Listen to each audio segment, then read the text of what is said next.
For most, Good Friday is going to be finer. A sunnier day, certainly across the Midlands, northern England, northern parts of Scotland, much of the southeast.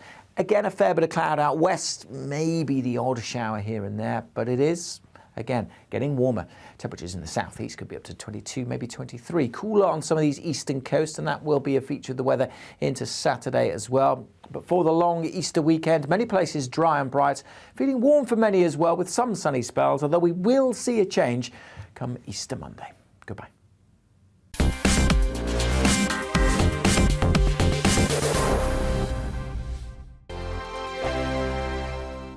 Hello, I'm Michelle Dewberry, and you can join me every weekday 6 till 7 on Dewbs and Co. Me and my panel will get stuck right into the day's events, and I can tell you, in fact, I can warn you, expect some robust debates, some strong opinions and perspectives from both sides of the fence. It's about you at home as well. I love to read out all of your comments, or at least as many as I can. So join me, Michelle Dewberry, Monday to Friday, 6 till 7 on Dewbs and Co.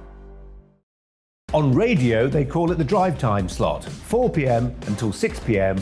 as listeners head home. It's that part of the schedule when the dust of the day's events begin to clarify, and we try to make sense of it for you. Brazier is drive time for radio and TV. It's fast, it's punchy, it's opinionated, there's a Brazier angle and a little bit of levity. That's the question. That's two questions, actually. That's Brazier, Monday to Thursday, 4 till 6 on GB News. Hello, I'm Patrick Christie's. And I'm Mercy Moroki. Make sure that you join us Monday to Thursday, 10 a.m. until midday, right here on GB News for To The Point. We're not afraid to talk about the topics that matter to you or the big topics that always matter. We cover absolutely everything, from the breaking political stories of the day to law and order, what's going on in the channel. We're not afraid to hold people to account. We always make sure we include your views on our show. Indeed, if you're thinking it, you can guarantee that we're saying it. So make sure you join the conversation with us, 10 a.m. until midday, Monday to Thursday for To The Point on GB News. I'm Dan Wootton. Join me Monday to Thursday from 9 to 11 for the feistiest and most fun news debate on TV, where free speech reigns. I'll bring you a sharp take on the day's biggest stories, bombshell newsmaker interviews, and A-list guests. And I guarantee you, no spin, no bias, no censorship, and no reason to go to bed. That's Dan Wootton tonight, Monday to Thursdays from 9 on GB News.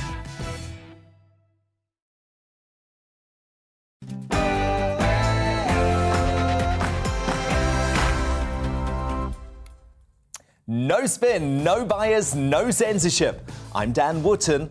Tonight, as the despicable terrorist who murdered Sir David Amess has given a whole life sentence, I take a stand you won't hear elsewhere in the media and say this: the threat of Islamic extremism is the most important issue facing Brits today, not a piddling birthday party. My digest asking why the elite are so determined to mischaracterise and move on from this menace that puts all of us at risk is next. And I'll get my superstar panel's verdict too. Tonight, I'm joined by top Daily Mail columnist Amanda Patel, entrepreneur and activist Adam Brooks, and royal and political commentator Daisy McAndrew. Elsewhere in our alternative Partygate coverage, I'll ask whether forcing Boris Johnson out of office will be bad for Britain. The PM's biographer Tom Bower, his former advisor, Colvare ranger and broadcaster, and author Nina Mishkov do battle in the clash at 9:20. Plus, one of the Prime Minister's closest confidants turned biggest COVID critics, founder of the Free Speech Union, Toby Young, explains why Boris is going nowhere and why his Partygate reckoning means we can definitively expel lockdowns to history. He's today's outsider. I cannot wait at 9:45. And did the Met give in to media and political pressure over these fines? I'll analyse with my panel at 10 p.m. What impact did lockdown have on those battling eating disorders? The mother of TV favourite Nikki Graham believes isolation was the final blow in the tragic star's lifelong struggle. She'll give evidence. Have a private gym. They announced pretty quick it was going to shut. And for Nikki, it just threw her into a panic. She'll give evidence in my lockdown inquiry at 10:20, 1 year on from Nikki's passing. Should statue topplers and vandals like those who got away with the dunking of the Edward Colston statue in Bristol Harbour be unable to justify criminal damage on human rights grounds? Columnist extraordinaire Rod Little is fired up over this and uncancelled at 10:40. Why can't America's liberal media get over COVID hysteria even when lockdown-obsessive Dr. Fauci has moved on? Well, US superstar journalist Megyn Kelly is live from across the pond at 9:30. Plus, was it irresponsible of a judge to praise Insulate Britain protesters as inspiring for their criminal activities? What the hell? Those activities, by the way, included the blockade of an ambulance. And after trying to erase J.K. Rowling from the Harry Potter franchise over her trans views, the Hollywood hypocrites at Warner Brothers have cut this line about Dumbledore's sexuality to appease regressive Chinese censors. It's what we said we'd do.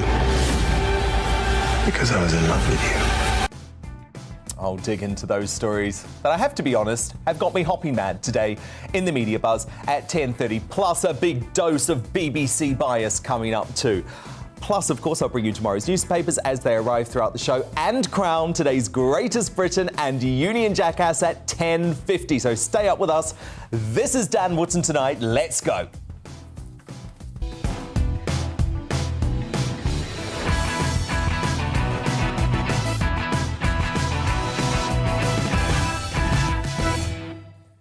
Just one thing first, though. The stench of hypocrisy and collective amnesia sweeping through the media and political class the past 24 hours has been as infuriating as it was predictable. I mean, how the hell can Keir Starmer call for Boris Johnson and Rishi Sunak to resign after his own work event hypocrisy as he downed bare indoors with Labour cronies during lockdown? And how the hell can the SNP say a single thing, given their multiple rule breakers, including then Transport Minister Humza Yousaf, who was caught driving without car insurance? He was Transport Minister at the time. And how the hell can Sly News allow their COVID party gals, Kay Burley and Beth Rigby, to hold anyone to account after breaking lockdown rules while claiming to hold the powerful to account? Continually lying when we've made a mistake, blaming others and not accepting responsibility. We know that people have done that in the past. The Prime Minister set the law. The Prime Minister broke the law. The Prime Minister misled Parliament. Where's his honour? If he receives more fines and he then subsequently quite obviously misled Parliament both on the 1st of December and the 8th of December when he was at the dispatch box, he should go. Where is his honour? Boris Johnson repeatedly told Parliament, the public, his own party that all guidelines had been followed at Number 10 during those COVID lockdowns. We now know that simply is not true. I mean, come on. This is Claudia Webb level hypocrisy. To be honest, this entire farce should make clear what I've said all along. The lockdown laws were inhumane and impossible to follow by even those who made them. They must be taken off the table forever. But Partygate, it's not the most important story of the day, despite what the MSM tell you.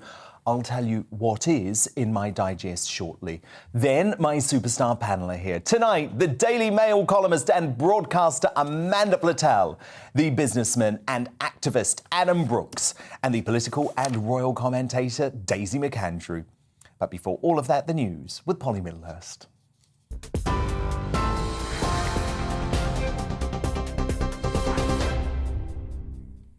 Dan, thank you. The top story tonight, Lord David Wolfson has quit as Justice Minister over the lockdown breaching parties in Downing Street. In a letter to Boris Johnson, the Conservative peer said it was because of the Prime Minister's conduct as well as the events themselves. Two Conservative MPs, Craig Whittaker and Nigel Mills, are calling for Mr Johnson and the Chancellor to resign. The Prime Minister, his wife and Rishi Sunak were all fined by police for breaching COVID rules when they attended a birthday gathering for Boris Johnson in June 2020. Well, in other news, the whole life sentence handed down to the terrorist who murdered the Conservative MP, Sir David Amess, has been welcomed by the Prime Minister. Boris Johnson says we must never allow acts of evil to triumph over democracy. Passing sentence, the judge in the case said Ali Harbi Ali had shown no remorse or shame for killing Sir David last October. Sir David's family described the murder as beyond evil. International news, and Russian news agencies are reporting that the country now has full control of Mariupol's seaport in the south of Ukraine. The mayor of Mariupol has accused Russian troops once again of using chemical weapons in the region. Ukraine's armed forces are saying Russian troops are now fully ready for a fresh assault in eastern Donetsk and southern Kherson. And the mayor of Kharkiv says bombing has increased significantly in the eastern city since yesterday. Well, in his latest address, the president of Ukraine, Volodymyr Zelensky, says the country needs more weapon supplies to repel Russian forces. We have destroyed more Russian weapons and military equipment than some armies in Europe currently possess. But this is not enough. Russia still has the capacity to attack, and not only against Ukraine. Poland, Moldova, Romania and the Baltic states will become the next targets if the freedom of Ukraine falls. President Zelensky. In the United States, police have arrested the suspect of a shooting at a New York subway station. 62-year-old Frank James was allegedly seen fleeing the area after smoke bombs were detonated on a tube carriage. 10 people were directly hit by gunfire as well. 5 of those are in a critical but stable condition. 13 others were injured. NYPD Commissioner said James had 9 prior arrests in New York and New Jersey. We hope this arrest brings some solace to the victims and the people of the city of New York. We used every resource at our disposal to gather and process significant evidence that directly links Mr. James to the shooting. We were able to shrink his world quickly. There was nowhere left for him to run. The Commissioner of the New York Police Department. On TV, online and on your radio via DAB+, you're with GB News. Now time for Dan Wootton Tonight.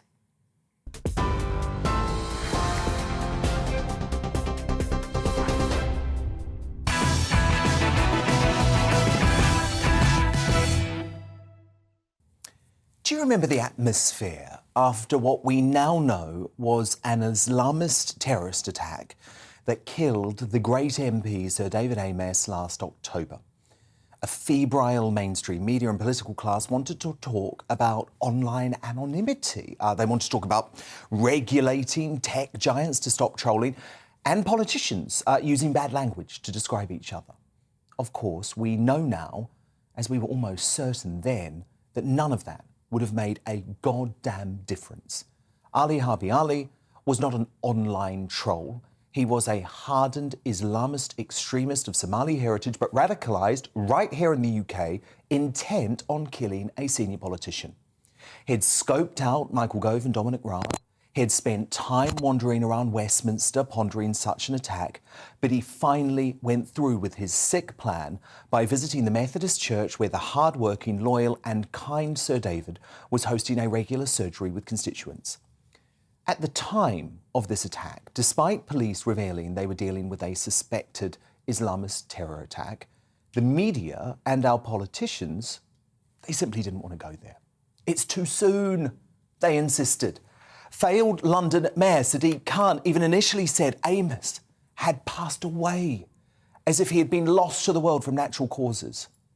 Today, that despicable terrorist, Ali Harbi Ali, was jailed for life. And here's how Sir David Amess's family reacted to the verdict in a statement read on their behalf outside court. There is no elation in our family today following this sentencing. Our amazing husband and father has been taken from us in an appalling and violent manner. Nothing will ever compensate for that. We will wake each day and immediately feel our loss. Ali was an aspiring terrorist who gamed the system. But the political and the media class have moved on now. Why discuss The very real threat of homegrown Islamist extremism when we can run headline after headline about Partygate. Well, I believe it's the most important story for the UK today, and that's why I'm leading this show on it. The Prevent Counter-Terrorism programme failed, and it must be overhauled. So shocking analysis by the Daily Telegraph this week showed that the scheme has failed to stop multiple terrorists in the past 5 years, with 6 of the 11 most recent significant attacks carried out by individuals who had been referred to it. As Ali, who was referred to Prevent in 2014, arrogantly told the court, "I just knew to nod my head and say yes, and they would leave me alone afterwards," and they did. There were supposed to be 2 meetings, but they were happy enough on the first one, so I did not hear from them again. What a disgrace. As Professor Ian Atchison, who led a government review of extremism in prisons, put it, it's absolutely another example of disguised compliance. Prevent is a parish council response to a national security problem. And actually, I'm going to give credit today to former Cabinet Minister Robert Jenrick, who says the establishment must now acknowledge the murder of his friend was an act of Islamist extremism. He wrote today, "We cannot possibly hope to tackle extremism if we keep failing to diagnose it, or worse still, if when we do recognise it, we pretend it is something else and reach for warm words and hashtags." Jenrick is right. Islamic radicals reportedly accounted for the vast majority of suspects on the MI5 terror watch list as of 2020.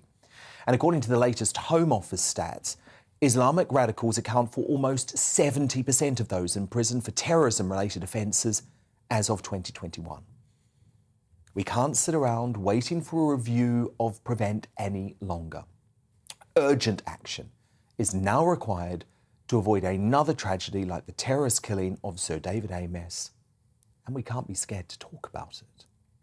So to talk about it now, my superstar panel. The Daily Mail columnist and broadcaster Amanda Platel, the businessman and activist Adam Brooks, and the political and royal commentator Daisy McAndrew. Amanda, one thing that I found so fascinating about this is that the professor who I mentioned in my digest, Professor Atchison, said one of the big issues is that the media and the political class want to focus on a false equivalence between far-right extremism and Islamic terrorism. It's also that they have... Look, first of all, I've only met David a couple of times, but he was just a lovely guy, just true blue, local constituent, and it is so awful for their family that they've got this life sentence. But the thing that worries me more about the whole Prevent programme is they say that it's run by skilled anti-terrorist experts, right? So according to Ali's own testimony in court, he was sat down in front of them. He was sent there, or a teacher said, "We are suspicious about this boy when he was a teenager." He went along to 2 meetings that time, and so he didn't have to say anything. All he had to do was indicate yes or no. So they go, "Are you an Islamic terrorist planning to murder someone?" He goes, "Are you a really nice boy who's terribly misunderstood?"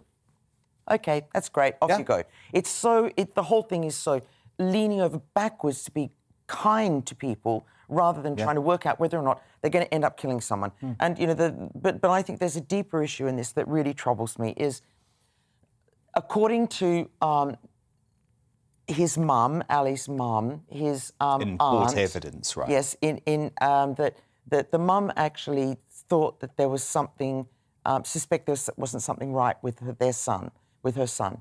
She didn't go to the police because she was frightened.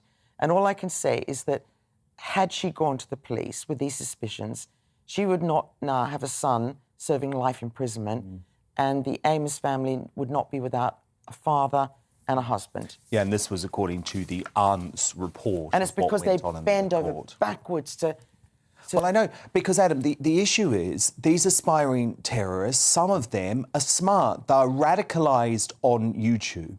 And what's so depressing is that this teacher, as Amanda points out, did absolutely the right thing. Picked up on the signs, did exactly what a teacher is meant to do, reported it to authorities, actually managed to get this student into the system, because at one point there was a fear that he was going to defect and go and fight for ISIS in Syria, and Prevent dropped the ball. Again, Again, they're scared to offend, they're scared to discriminate. Yes. And this weakness, you know, lets people like this into the community.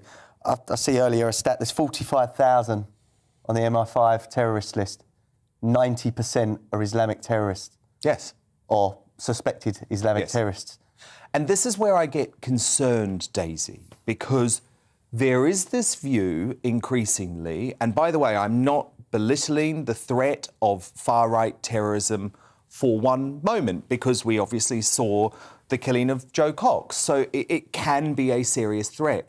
But if you look at the experts, they say it's a drop in the ocean compared to the threat of Islamist terrorism in this country. But it's very difficult to dissect all these different statistics, because if you look at the kids, and 80% of the people who are referred to Prevent are under 20 years old, so the majority of them are kids, and the majority of them are also male. When you look at the stats of those who are referred, 1/3 is Islamic extremism, 1/3 is far right. But then, as Adam quite rightly said, when you look at those in prison, the vast majority, or on the MI5 watch list, the vast majority are not. But isn't that your point, Adam? They're focusing on what's PC rather than actually where the genuine... Like with everything in life, they're scared to offend or scared to discriminate. And it's this weakness and this lack of, you know, courage to actually say it as it is that is making such a weak society. But Amanda, I think our politicians and parts of our media have to take some responsibility here. And by the way,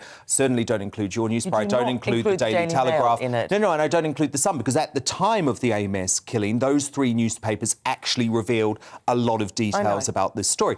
But I'm talking about the broadcast media. I'm talking about the BBC, ITV, Sky News. They wanted to talk about online anonymity and civility in politics. They didn't want to talk about Islamist extremism. You can't say that this boy is a Muslim. You can't say anything like that. It's all just sort of iced over, and it's disgusting. And your statistic is really interesting, the one that you mentioned, where you said it's the vast majority of people who've actually killed, of Muslim terrorists who've killed people in this country, went through the project. You know, they went through. They were murderer eyes. This is exactly the point. Out of the last, out of 11 big terror attacks, 6 of the individuals had gone through for Prevent. Exactly, Daisy, which means people are picking them up, which is great, and Prevent is failing. So Prevent's had this review going on for years. It's just a joke. We just know we have to toughen up Prevent. Stop the review. Pump money in, toughen the damn thing up. I wouldn't want to be one of the guys or women who let Ali go through the Prevent programme. I would not be one of the problems with those individuals is that they're not properly trained. They're not security intelligence people. They're local council people. I mean, look at Fishmongers Hall. That was a complete mess as well, because MI5 didn't talk to the police, didn't talk to probation.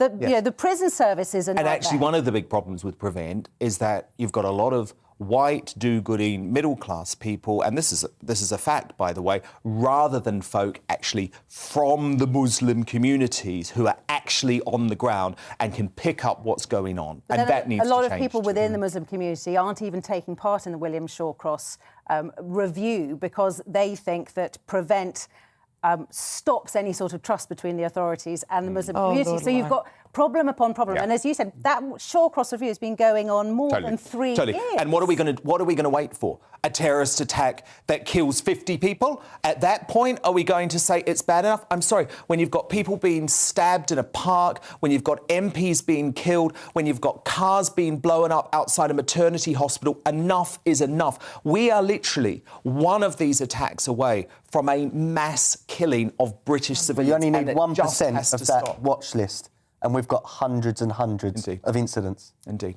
Adam Brooks, Daisy McAndrew, Amanda Patel, my superstar panel, and they are here all evening. But still to come, why can't America's liberal media get over COVID hysteria even when lockdown-obsessed Dr. Fauci has moved on? Well, US media superstar Megyn Kelly gives her take soon. But up next in The Clash, amid all the chaos and crises, would forcing Boris out of office be bad for Britain? We've got one of the PM's former advisors, his biographer, and one of his harshest critics after the break. But I want to know what you think. You're the most important critic here. Dan at gbnews.uk. Tweet me using the handle at gbnews. We've got our poll running there too. The results after the break.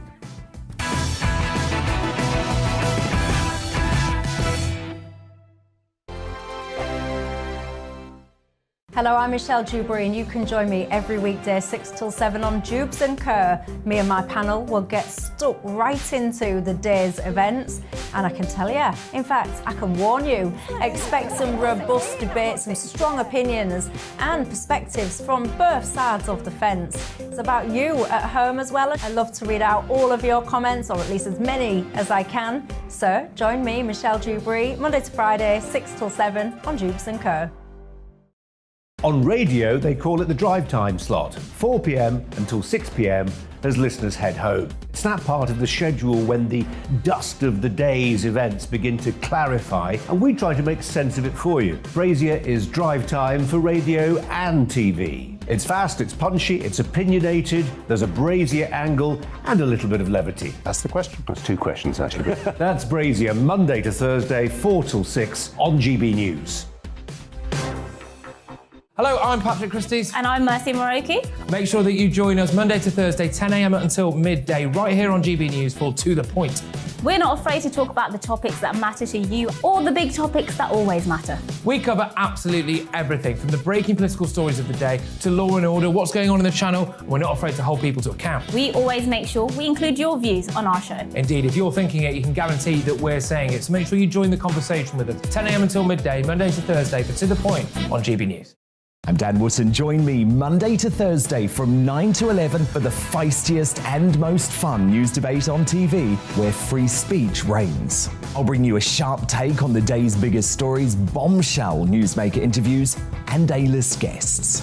And I guarantee you, no spin, no bias, no censorship, and no reason to go to bed. That's Dan Wootton tonight, Monday to Thursdays from 9 on GB News.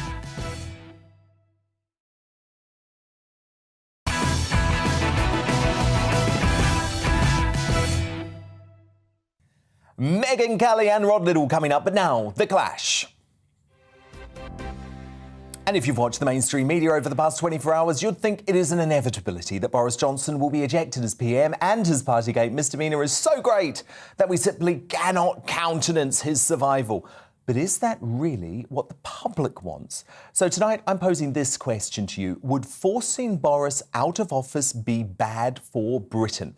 Send in your thoughts to Dan at gbnews.uk, tweet at gbnews, and we've got our poll running there too. But to help you make up your mind and going head-to-head on this tonight, Johnson's former advisor, Colvare Ranger, the broadcaster and author Nina Mishkov, and the PM's former biographer, Tom Bauer. It's great to have all of you here. Colvare, let me start with you, given you previously worked for the current PM. Do you think it would be bad for the UK if he were forced out of office? Yes, I do, Dan, and good evening to your viewers. I think, look, at this moment, the country needs leadership. It needs stable leadership. It needs continuity. We've got an economic crisis of living. We've got a health pandemic that we're still dealing with. And we've got an international war that we really need to support and get our unity behind and support the Ukrainians in what's going on. The Prime Minister is leading on all fronts and doing a good job. So removing him at this point, or even consider that, seems to me like, as I think has been said, an act of self-harm for the country and for the not in the best interest of the British people. I mean, Nina Mishkov, we are in the middle of a cost of living crisis. We are in the midst of a war in Europe. We're coming out of the pandemic recovery. Surely a Tory leadership contest at the moment, which would involve many cabinet ministers and really important positions, would be disastrous for the country. No, it wouldn't. It was disastrous. Boris Johnson was voted in 2019. You don't see... Why? Because of what's happened since, for heaven's sake. You know, he's a Prime Minister that you cannot trust. He's a known liar. His apology last night was absolutely pitiful. He was reading it from a piece of paper like that. If you are sincere and honest in your apology, you don't need a piece of paper. You talk straight to the people. It's just outrageous. So the fish rots from the head down, and he is at the head. And to hide behind Ukraine's skirts, to have a yellow and blue apron of his mum that he's hiding behind, to use Ukraine as a political means of saving his own skin is despicable. Just as despicable is the fact that hundreds of thousands of people are mourning people that are mourning people that they've lost during the pandemic, following all the rules, couldn't say farewell to them, couldn't hold their hands as they were dying, and Boris is partying. And this is just the tip of the iceberg. This is only one party. He wasn't partying. It's a he one. Wasn't partying. He was presented with a cake as a. Oh, for heaven's sake! That's this is. It's interesting, I think, how the first party that he's going to be penalised for is a kind of soft one. It's his birthday. You think, OK, well, maybe, ambushed with a cake, for heaven's sake. But there will be cake others. Didn't even come out of the damn Tupperware. Well, there will be others. There will be others. Well, we'll see. Tom Bauer. Just excuse me, can you just say, can we just put up the picture of the Queen sitting on her own at the funeral of her husband? The morning after the party, we all remember, where they came with wheelie we all remember that. Full of wine. But Tom Bell, I don't think any of us sitting here defend these parties going on at number 10 Downing Street. But perhaps we can look at the bigger picture, Tom. Well, I agree that what he's done is despicable and he behaved very badly. And in normal conditions, he would be forced to resign because he lied. However, we're not in normal times. The Tory party does not have an alternative to Boris Johnson at the moment, and a leadership contest will be a disaster for Britain. And whatever one thinks about it, it is actually true that Britain is in, and Boris in particular, is in a unique position vis-à-vis the war in Ukraine, which has got enormous ramifications for our lives. Germany is divided, France is rotten, the EU led by van der Leyen is a disgrace. She was the worst defence minister in German history, and Biden is, as we know, a bit doolally. So Boris, thanks to Ben Wallace, has done an amazing job of supporting the Ukrainian defence and Prime Minister, and they've acknowledged that. Now, I agree in normal times he should go, but we're not in normal times. What would you say to Vladimir Zelensky? If Boris was forced out of office, this is a man fighting a war. He would be absolutely distraught. He views Boris as his biggest ally and most important ally. Putin thinks Boris is his biggest ally. Who do you think helped to get Boris into power and Brexit done? Oh, Didi, you're not going to spread that conspiracy theory here. Putin despises Boris. He thinks he's a useful idiot. I mean, and because Boris has helped to divide Europe. And if you've seen Boris at NATO, he's like Billy No Mate. So he is creating division. Here's a man who's creating Well, that was also completely untrue, Nina. I have to pick you up on that, because if you looked at the footage in full, actually, who was the first person that Biden went to speak to, that Macron went to speak to, that Stoltenberg went to speak to? It was Boris Johnson. So you've bought into the mainstream media that took that clip out of context. I'll have to play you the whole thing afterwards, because I did a whole segment on it, just to point back. They all despise him, but Biden finds him useful. So you can't go further than that. Do you think that if Boris Johnson was run over by a bus tomorrow, it would make the slightest bit of difference to the outcome of the war in Ukraine? Well, let's put that question to Colvert, who knows Boris very well. I think it would play quite a bit of difference in terms of the unity between all the coalition countries and the discussions happening. As Dan pointed out, and as Thomas quite rightly said, there are huge challenges in the major allies and their positioning on Ukraine. And Boris has been absolutely clear, driving them forward for support of Ukraine, speaking not just to President Zelensky, but clearly to the other world leaders about the positions that need to be taken. And I think his style, his approach, his ability to convince people on the big issues, the things that matter, is what's coming to the fore in this war. Now, let's be, I'm absolutely clear. I know what he has done was wrong, and nobody will apologise more for him than he himself has done in terms of what's happened.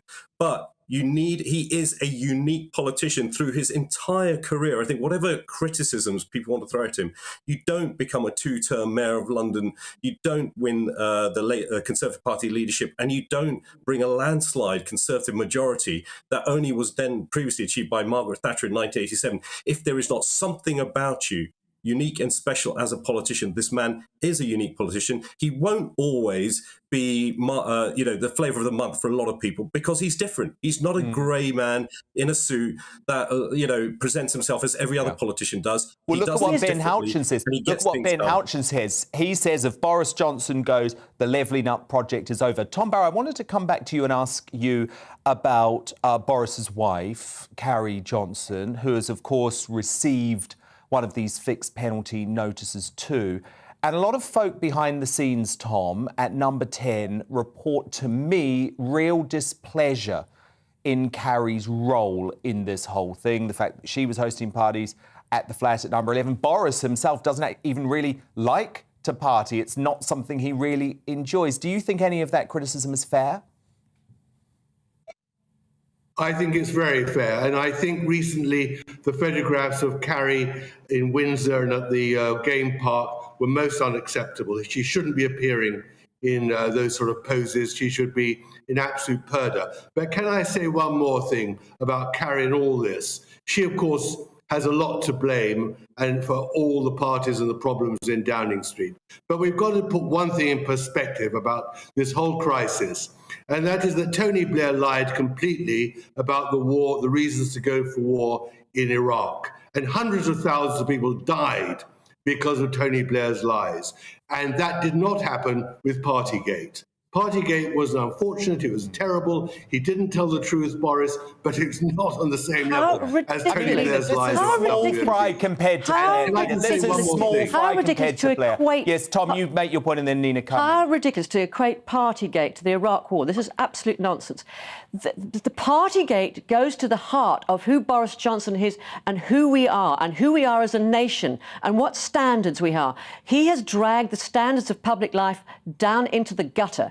And there's no denying that. And you called him a unique politician. He's unique in that he has not a smidgen of morals, not a smidgen. At least, some people have some. And he is just not good enough. He's not good enough for this country. And you Tom, said... let Tom respond. OK. Well, I think that you've always been probably against Boris, and I remember that Tony Blair was also questioned by the police at the end of his 10 years about cash for peerages, and that was the first time the police had ever been inside Downing Street. Saying Tony Blair is wrong doesn't make Boris right. Let me finish. And that was the first time the police had been inside Downing Street to interview a Prime Minister for a major criminal offence, which is not the same as Partygate. So you've got to put it in perspective. He's done wrong. But if you are a Conservative and do not want, as an alternative government, Starmer, Davey and Sturgeon as a sort of coalition, as an alternative to the Conservatives, you're going to have to just hold your nose and hope that Boris doesn't lie again, and that he gets us through this amazingly difficult period. And if I can say one thing, Dan, which I think is very important, the Tory Party cannot come up with a successor. They've had 11 years in power, and they have no one that they can put forward. It's outrageous. And also, you don't see France suddenly saying we're going to call off our general election because there's a war in Ukraine. They are moving forward. That's a democratic process. Absolutely. And they have their and we have a democratic process Nina, by here. the way, I just want to show you, by the way, the full footage, if we can run it, from that NATO summit with Boris Johnson, because I think it's really important. Look, you'll see there, Nina, and I'll get you to respond, but he was greeted first, Boris. So what do you mean he had no mates? That is an initial greeting. Of course, everybody's going to get each other, but as the day went on, you could see that he was being just separated from everybody. They're all over him. He was no, this is greeting. They're all over him. When you say he's hardly missed a no, when you say not at that moment, when you greet someone, of course you say hello to them. Of course you greet. But as the day went on, all the footage, he was standing there looking like this, and there was nobody there. Biden walks in, immediately goes to speak to Boris. Despise him. So look, I'm just saying, I think the way, I'm not blaming you, Nina, I think it's the way the mainstream media edited that footage was severely misleading. They loathe him. And I just want to call out that misinformation because you've seen the footage there. When you say, it doesn't matter who you are, when you first greet someone, you have to greet them. You have to say hello. And of course, you've got to discuss things with them. But generally, when people were walking about and not actually discussing things, he was on his own. All right, well, I just think to try and say at the moment that Boris is not being incredibly impressive on the world stage. No, he's not. Is damn right wrong.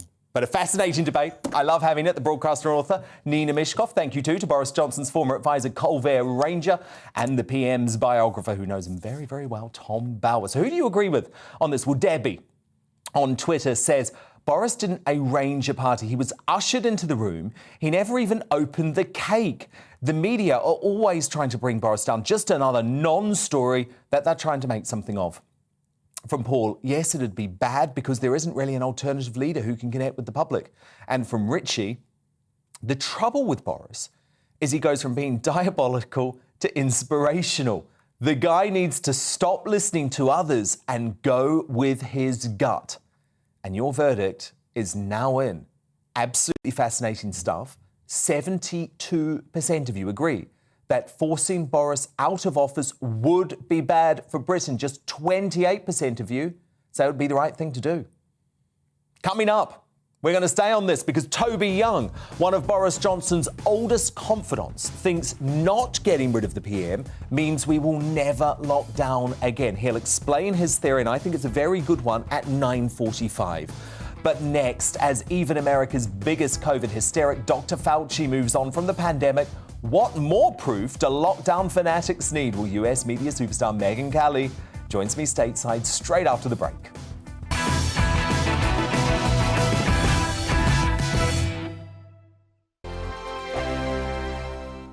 Hello, I'm Michelle Dewberry, and you can join me every weekday 6 till 7 on Dewbs and Co. Me and my panel will get stuck right into the day's events, and I can tell you, in fact, I can warn you, expect some robust debates, some strong opinions and perspectives from both sides of the fence. It's about you at home as well. I love to read out all of your comments, or at least as many as I can. So join me, Michelle Dewberry, Monday to Friday, 6 till 7 on Dewbs and Co. On radio, they call it the drive time slot, 4 p.m. until 6 p.m. as listeners head home. It's that part of the schedule when the dust of the day's events begin to clarify, and we try to make sense of it for you. Brazier is drive time for radio and TV. It's fast, it's punchy, it's opinionated, there's a Brazier angle, and a little bit of levity. That's the question. That's two questions, actually. That's Brazier, Monday to Thursday, 4 till 6 on GBNews. Hello, I'm Patrick Christie's. And I'm Mercy Moroki. Make sure that you join us Monday to Thursday, 10 a.m. until midday, right here on GB News for To The Point. We're not afraid to talk about the topics that matter to you or the big topics that always matter. We cover absolutely everything, from the breaking political stories of the day to law and order, what's going on in the channel. We're not afraid to hold people to account. We always make sure we include your views on our show. Indeed, if you're thinking it, you can guarantee that we're saying it. So make sure you join the conversation with us, 10 a.m. until midday, Monday to Thursday, for To The Point on GB News. I'm Dan Wootton. Join me Monday to Thursday from 9 to 11 for the feistiest and most fun news debate on TV, where free speech reigns. I'll bring you a sharp take on the day's biggest stories, bombshell newsmaker interviews, and A-list guests.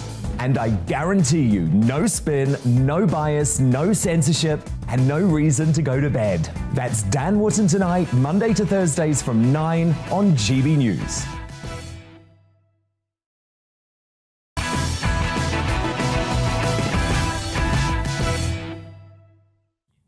Time now for US media superstar Megyn Kelly, host of the brilliant Megyn Kelly Show podcast. And just as it seemed like the US might be learning to live with COVID, the liberal media's doom merchants have revived their hysteria and cancelled events around this year's White House Correspondents' Dinner, all under the bogus guise of keeping people safe.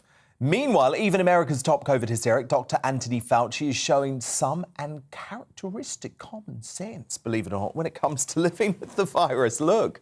Each individual is going to have to make their calculation of the amount of risk that they want to take in going to indoor dinners and going to functions. For me as an individual, for you as an individual, What is my age? What is my status? Do I have people at home who are vulnerable? I'd love to know where that logic was for the past 2 years, Fauci. Someone who has proven to be America's reason of COVID is Florida Governor Ron DeSantis, though. As long as I sit in the chair in which I sit, no Floridian will be restricted, mandated, or locked down in any possible way. Oh, Megan, I just see DeSantis and think, why on earth could some of our politicians over here not be that straight talking? But does it look like the page is being turned if even Dr. Fauci is coming around to some semblance of normality? What you didn't see is on the opposite side of that camera was a little puppy, Dr. Fauci's new puppy, and they were holding it up saying the puppy gets it unless you say something reasonable about COVID. He was there under distress. He was like, it's time that we learn to live with it, that we figure out how much risk we can all afford. But indoor masking is still the most prudent thing. He said that to the BBC like a week before that interview, Dan. Indoor masking is still the most prudent thing. And we might have to return to lockdowns. And there's no way of knowing whether lockdowns worked or not. I'm not ready to say that lockdowns didn't work. Oh, and by the way, it's too soon to say that China covered up COVID-19 or hid any information from investigators. That's yet to be proven. And Trump is to blame for all the American deaths, even though more people died under Joe Biden's watch, and Joe Biden had vaccines and therapeutics. So Fauci was dragged to the more reasonable message, kicking and screaming. He told the BBC how he really feels, and the only reason he gave a different message on the Sunday shows here, one of them, is because the Democrats are terrified. You notice he went away. They didn't keep putting him on the Sunday shows. We got through on one of them. They want him to go away because the American people can't stand his stupid messaging. We're over COVID. We already know what he said, that we have to figure out our own individual levels of risk tolerance and live accordingly. And so the proof that Fauci still believes what he said to the BBC as opposed to what he said on the Sunday shows in America is what's happening domestically and with the CDC and organizations that are still beholden to him, right? Not individual states like Florida that's run by a reasonable chief executive like DeSantis, but you've got states like my own, where I am, Connecticut, where I'll give you an example. My son, my 12-year-old, had a close contact with somebody who had COVID last Saturday. He can't go to school this week. Oh, he doesn't have COVID. He doesn't have a symptom. He's not allowed to go to school. He's missing an entire week of school because he had a close contact, and now he has to stay at home. Okay. They're still masking toddlers in New York City. 2-year-olds. The federal government just extended the mask mandate on all of our airlines and our buses and so on. Like the vaccine mandates are still in place in most of the cities that imposed them. So you still could be fired or lose your job. They haven't said, okay, it's more reasonable now. You didn't get it. No problem. That's not happening. So his grip on these agencies is still there. And behind the scenes, he is still just as much of a doom master as he always was. And another point I want to make. So he comes out quietly, just delivering the message under duress, with the puppy. All right, I have to learn to live. We're not going to eradicate it, whatever. My name is Dr. Anthony Fauci. And it's the same cowardly message of reason, that the left doesn't really believe in, that we've seen now in a couple of big stories. You and I have talked about the quiet refunding of police, right? A colossal blunder that cost untold numbers of deaths in America, not just of the cops. We have had record killings of cops in the past year, but mostly of inner city Black and brown Americans who groups like BLM purported to be representing. But when you take away the police, the death numbers, the murder rates go up in these communities. So that's one. So they've quietly refunded without any acknowledgement of how wrong their position was. And then the Hunter Biden laptop story here, where the president of the Sun left his laptop with a legally blind computer repairman. True story, and never went to retrieve it. And the laptop is real, and it's got all sorts of damaging information on there about how connected Hunter is to the Chinese and to the Ukrainians and to the Russians and all these payments he took while his dad was vice president and running for president, and looks corrupt and looks potentially problematic even for Joe Biden. And the media said disinformation, banned. Twitter shut down the New York Post report that broke the news right before the election. And now, a year plus later, they're all going with the reporting. The New York Times, the Washington Post. Yes. Now, suddenly, He's in office. The laptop's real. We can report on it. It's quiet. And the reason they're doing that is because it looks like Hunter Biden's about to be indicted, and they don't want to look dumb for never having covered it and having told the whole world it's disinformation.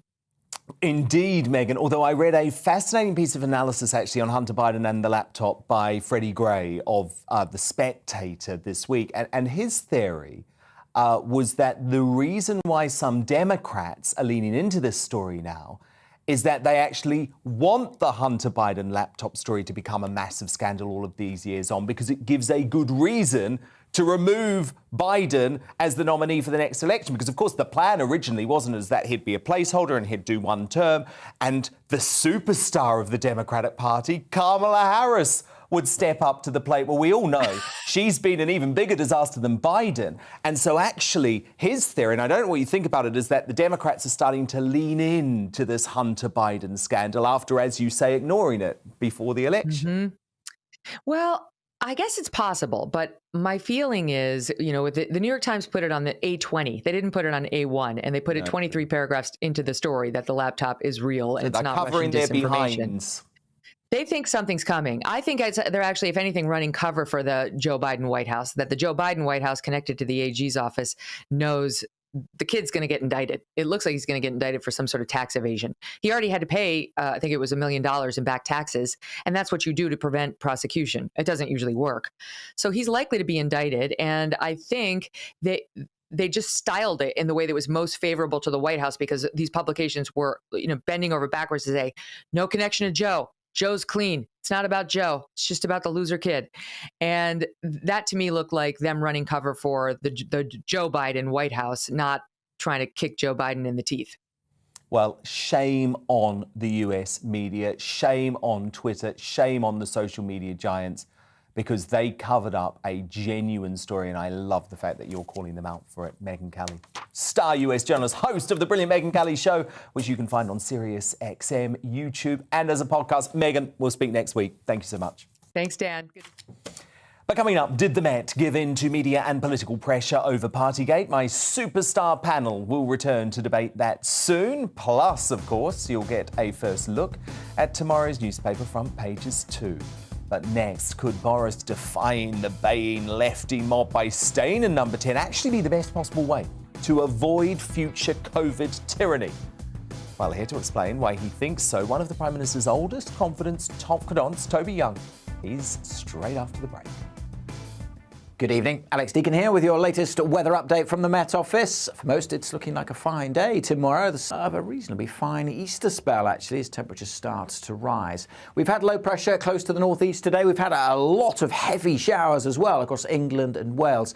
They're fading. That low pressure is clearing away, so for many it will become dry overnight. Still some lively showers for the next few hours across parts of the Midlands, East Anglia and the southeast. But once they're out of the way and the rain eases from the northeast, it will be a dry night, turning pretty misty and murky around coast in the west and across much of southern England, Wales, even into the Midlands. Temperatures dropping down to the mid-single figures. So it will be quite a grey start for many of us on Thursday. A lot of this mist and low cloud will take a while to clear, especially from some coasts where it may stay pretty drab all day. Quite a lot of cloud too for Northern Ireland. A bit of patchy rain across the north here and across the far west of Scotland, mostly across the Western Isles. Generally, elsewhere, it's dry and it's bright. It should brighten up for many with a bit of sunshine, lifting those temperatures. So it is starting to feel a little warmer, cooler on some coasts, particularly if it does stay quite misty. Still a bit of that rain just trickling into the Highlands and the Western Isles, perhaps even into the Northern Isles overnight. But otherwise, for most overnight, it'll be dry again, likely to turn quite misty. One or two fog patches, which may take a while to clear on Good Friday. But for most, Good Friday is going to be fine. A sunnier day, certainly across the Midlands, Northern England, northern parts of Scotland, much of the southeast.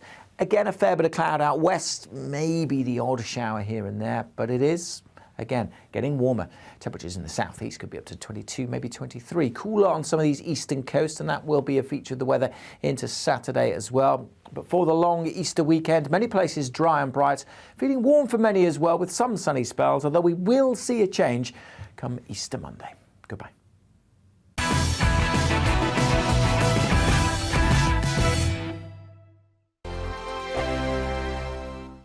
Hello, I'm Michelle Dewberry, and you can join me every weekday 6 till 7 on Dewbs and Co. Me and my panel will get stuck right into the day's events, and I can tell you, in fact, I can warn you, expect some robust debates, some strong opinions and perspectives from both sides of the fence. It's about you at home as well. I love to read out all of your comments, or at least as many as I can. So join me, Michelle Dewberry, Monday to Friday, 6 till 7 on Dewbs and Co. On radio, they call it the drive time slot, 4 p.m. until 6 p.m. as listeners head home. It's that part of the schedule when the dust of the day's events begin to clarify, and we try to make sense of it for you. Brazier is drive time for radio and TV. It's fast, it's punchy, it's opinionated, there's a Brazier angle and a little bit of levity. That's the question. That's two questions, actually. That's Brazier, Monday to Thursday, 4 till 6 on GB News. Hello, I'm Patrick Christie's. And I'm Mercy Moroki. Make sure that you join us Monday to Thursday, 10 a.m. until midday, right here on GB News for To The Point. We're not afraid to talk about the topics that matter to you, or the big topics that always matter. We cover absolutely everything, from the breaking political stories of the day to law and order, what's going on in the channel. We're not afraid to hold people to account. We always make sure we include your views on our show. Indeed, if you're thinking it, you can guarantee that we're saying it. So make sure you join the conversation with us, 10 a.m. until midday, Monday to Thursday, for To The Point on GB News. I'm Dan Wootton. Join me Monday to Thursday from 9 to 11 for the feistiest and most fun news debate on TV, where free speech reigns. I'll bring you a sharp take on the day's biggest stories, bombshell newsmaker interviews, and A-list guests. And I guarantee you, no spin, no bias, no censorship, and no reason to go to bed. That's Dan Wootton tonight, Monday to Thursdays from 9 on GB News.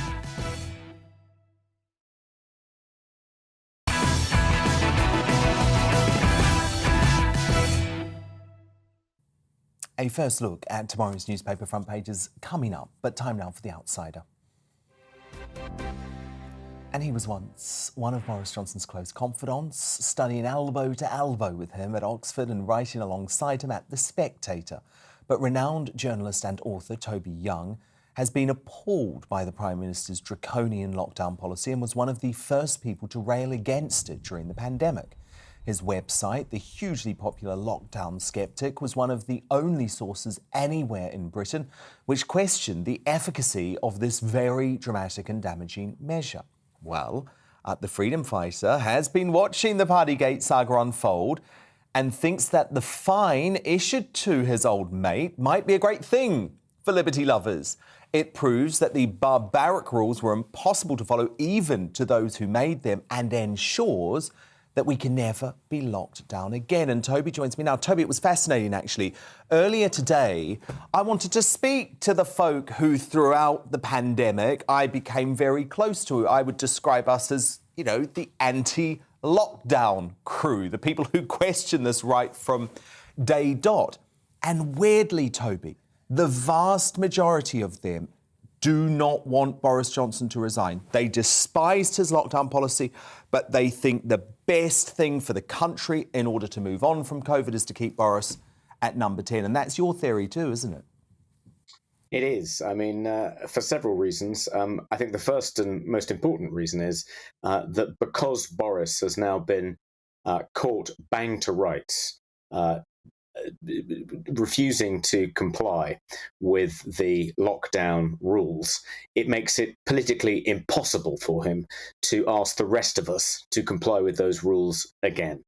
He would just look like such a screaming hypocrite if he tried to put the country back into lockdown, if he imposed any more lockdown restrictions, given that he has been busted for breaching those restrictions himself. He can't now ask the country to observe laws that we now know he himself didn't observe. So that's reason number one. I mean, reason number two is, if he was replaced, I think you can almost guarantee that whoever replaced him within the Conservative Party would be more of a lockdown hawk than him. I mean, if it was Jeremy Hunt, for instance, we'd all be locked down again tomorrow. I can't cope with that thought. That's going to give me nightmares. to give Boris some credit as well, Dan, he did lift all the restrictions on July 19th of last year, Freedom Day, in spite of being warned by all the usual doom mongers that it would produce a kind of apocalyptic level of infections and hospitalizations and deaths. He ignored those warnings, quite rightly, as it turned out, and stuck to his guns. He was told he needed to reimpose restrictions in a much bigger way than he did over Christmas. He was told to essentially put us into a fourth lockdown by all the same doom mongers that warned him not to lift the restrictions on July 19th, making all the same apocalyptic predictions. Once again, he ignored them. Once again, he was proved right to ignore them. And now I think he has the confidence to ignore them in future, which is why he's embraced this living with COVID strategy. So I think we need to give him our support at this critical time, difficult though it is, because better the devil we know. No, I agree. I actually completely agree, and that is why he does have my support to remain in post. Toby, you know the man. Do you think there was even a moment yesterday when he considered packing it all in? We know that Rishi Sunak, for example, came pretty close and pondered for some time about whether he could continue as Chancellor. Is that in Boris's makeup at all, or is it just this is another little block in the road, but I can get through it? I think literally he's like one of those suffragettes who chained herself to the railings of Downing Street. You'll need a chainsaw to separate him from power, I think. There's no way he'll go unless he is dragged kicking and screaming from Downing Street. Yeah, no, I can imagine that. Toby, there was a disappointing moment, though, in GBNews' exclusive interview with Boris Johnson on Saturday when he sat down with his anti-lockdown MPs, who also present a very good show here on this channel, Esther McVeigh and Philip Davies, because he made it pretty clear that full national lockdowns do remain part of the public health playbook for the UK. So I'm with you that we have to keep Boris there, but how do we get him to realise that lockdowns are a catastrophic policy that shouldn't even be considered ever again? Yeah, I don't know. I'm working on that, Dan. I mean, virtually every day, research is published showing just how ineffective the lockdowns were, not just in this country, but across the world, and how much damage they caused to mental health, to children's education, to economies. There was a report published a few days ago from the National Bureau of Economic Research in America, and it looked at the damage lockdowns had done to education, to health, and to the economy. And it produced a composite score for each of the states in America and ranked them from 1 to 50. And the states which did the best, it won't surprise you to learn, were states like South Dakota and Florida, which had some of the lightest lockdowns in the country. And the states that performed the worst were states like New York, New Jersey, Chicago, Illinois, which had some of the most severe lockdowns in the country. And even comparing COVID mortality, if you look at the COVID mortality, the number of people who died of COVID per 100,000 in California, which had one of the most severe lockdowns, and Florida, which had one of the least severe, their COVID mortality per 100,000 was almost identical. And there was no pattern, no correlation between the severity of the lockdown and COVID mortality, neither positive nor negative. Boris to look at these stats and listen to his old mate, Toby Young. Great to chat.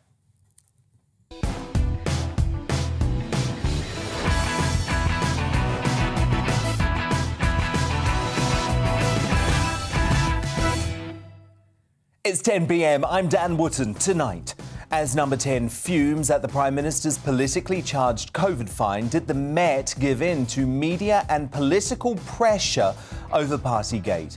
The BBC certainly aren't trying to disguise their brazen anti-Boris bias anymore, as their hit drama is repurposed to campaign against him. We will not be corrupted by you. Now, not nicknamed the Bias Broadcasting Corporation for nothing. There was another shocking moment on the One show earlier, which I'm going to bring you to. Plus, as a judge Lords insulate Britain's eco-terrorists as an inspiration, after they escaped with a fine for blocking an ambulance. Is our justice system tough enough on Green zealots? My Superstar panel returns shortly to analyse all that tonight. I'm joined by Star Daily Mail columnist Amanda Patel, entrepreneur and activist Adam Brooks, and royal and political commentator Daisy McAndrew. Were lockdowns a cruel abandonment of people with serious mental health illnesses? The mother of Big Brother star Nikki Graham believes isolation was the final blow in the tragic star's lifelong struggle with anorexia. She'll give very important evidence to a lockdown inquiry 1 year after Nikki's passing. Should vandals who topple statues, like those who escaped punishment for dumping the Edward Colston effigy in Bristol Harbour, be unable to justify criminal damage on human rights grounds? Columnist extraordinaire Rod Liddle gives his uncompromising take in Uncancelled at 10:40. Plus, a new Greatest Britain and Union jackass revealed before the night is out. But first, the news with Ollie Middlehurst.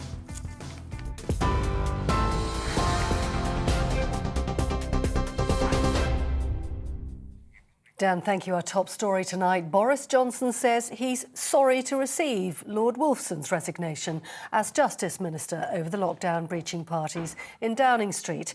The Conservative peer says the repeated rule-breaking and breaches of the criminal law at Number 10 were behind his decision to quit.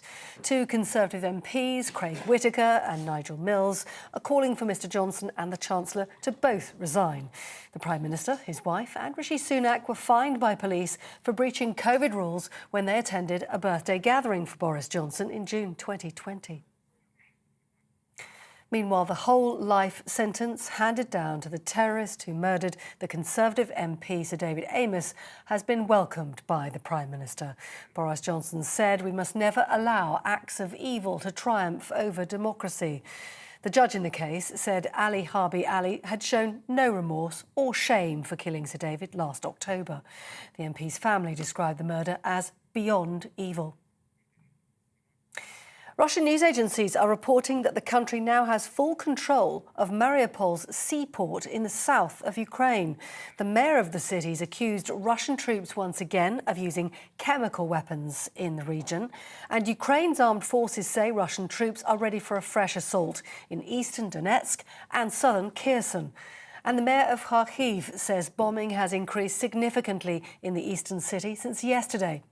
Well, in his latest address, President Volodymyr Zelensky says Ukraine needs more weapon supplies to repel Russian forces.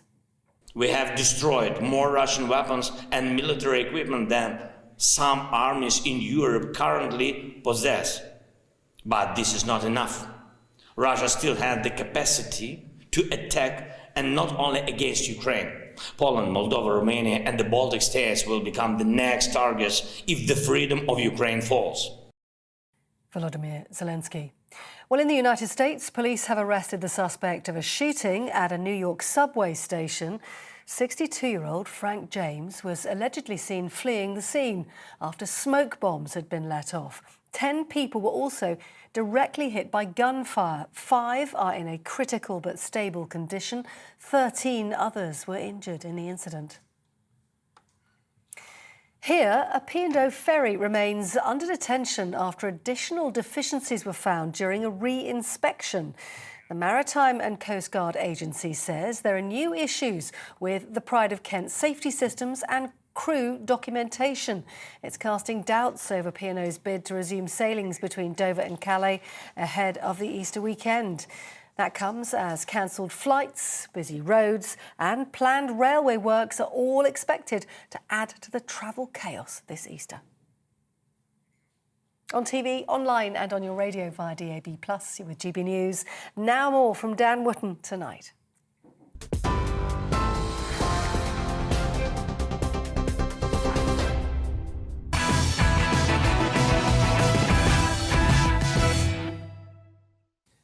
Time for tomorrow's News Tonight now in our Media Buzz.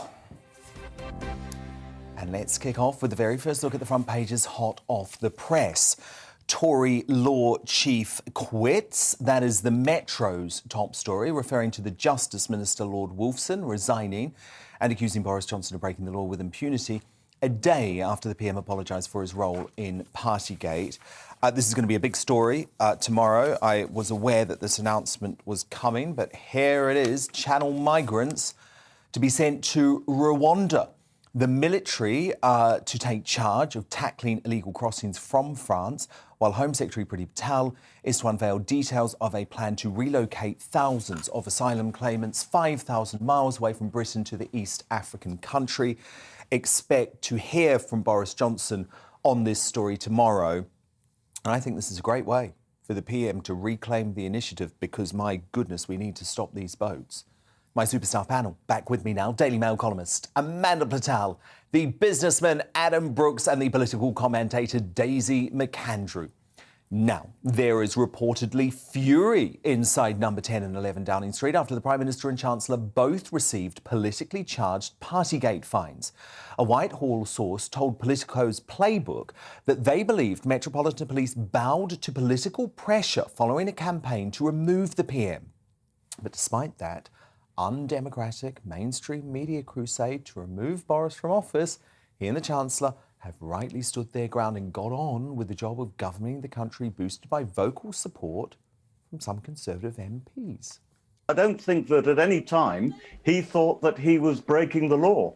I think that at the time he thought, just like many teachers and nurses, who after a very, very long shift would tend to go back to the staff room and have a quiet drink, which is more or less what he has done. Now, Fabricant's defence sparked backlash from the Royal College of Nursing, though, for using NHS staff as an example of other public servants blowing off some steam while working at the height of the pandemic. But of course, he is actually factually right. Plenty of people occasionally bent rules because they were so impossible to follow. And of course, it's ridiculous to suggest these brilliant NHS staff should also have been given a fixed penalty notice. No one should have ever been fined for breaking the nonsensical and inhumane rules. But did the Met put serious crimes on the back burner to pursue Partygate because of the hysteria generated by the media and the anti-Brexit, Boris-hating political establishment, Adam Brooks? Yeah. They did. Media were obsessed. And so the police couldn't ignore it? They couldn't ignore it, of course not. Because they tried? The pressure was on the Met to fully investigate this and not be accused of brushing it under the carpet. You know, and most of the media wouldn't give it up, so they had to at the end of the day. Don't look at me when you say that. But they were stuck between a rock and a hard place because if they had, as Adam was implying there, if the Met Police hadn't pursued this, they would have been accused of being political. They would have been accused of being soft on the Conservative government. They do pursue it. They're accused of being political for, you know, overdoing it and being too hard. But I have to say, I mean, I've always been fond of Michael Fabricant. You know, he's very sweet. He's very funny. His hair's currently the same colour as yours, Dave. Both natural. But exactly, mine's about as natural as his. But don't tell the kids. But his thing was ridiculous about NHS blowing off. For a start, you're not allowed alcohol in a hospital. No. It's completely illegal. So to imply that nurses and doctors were having a piss up after their shifts was actually an outrageous thing to do, and I think a real slur. But Amanda, he was talking about that specific day of the birthday party, because I understand some of these other parties at number 10 got a bit out of control, and from what I understand, the Prime Minister was not involved in them. But in this case, he was literally in a room on his birthday. He'd nearly died a few weeks before, so his staff members thought, holy crap, we've got to do something to recognise his birthday. Wife comes down, Chancellor comes down, there's a cake in a Tupperware tin that isn't even removed. There's a couple of beer cans that are never opened. I'm sorry, I do not believe that warrants a fine. Okay, in answer to your first question, which is was the Met politically? Yes. I think they definitely were. Cressida Dick was in terrible problems as the head of the Met. They had the ghastly Sarah Everard. They've got a number of cops who are even rapists or charged with rape who are still working. The Met is in a mess. And it was a great way, Daisy, you and I both know this, you know, it's a great way, you just find another target, you just direct it to somewhere else. So they chose the party. But I have a real worry here, Dan. I'm not even sure if I can share it with you, but... You're allowed. What's she going to say? I don't think that everything was so great in the marriage at the time. Tell me more. And I... Tell me sources that I cannot disclose.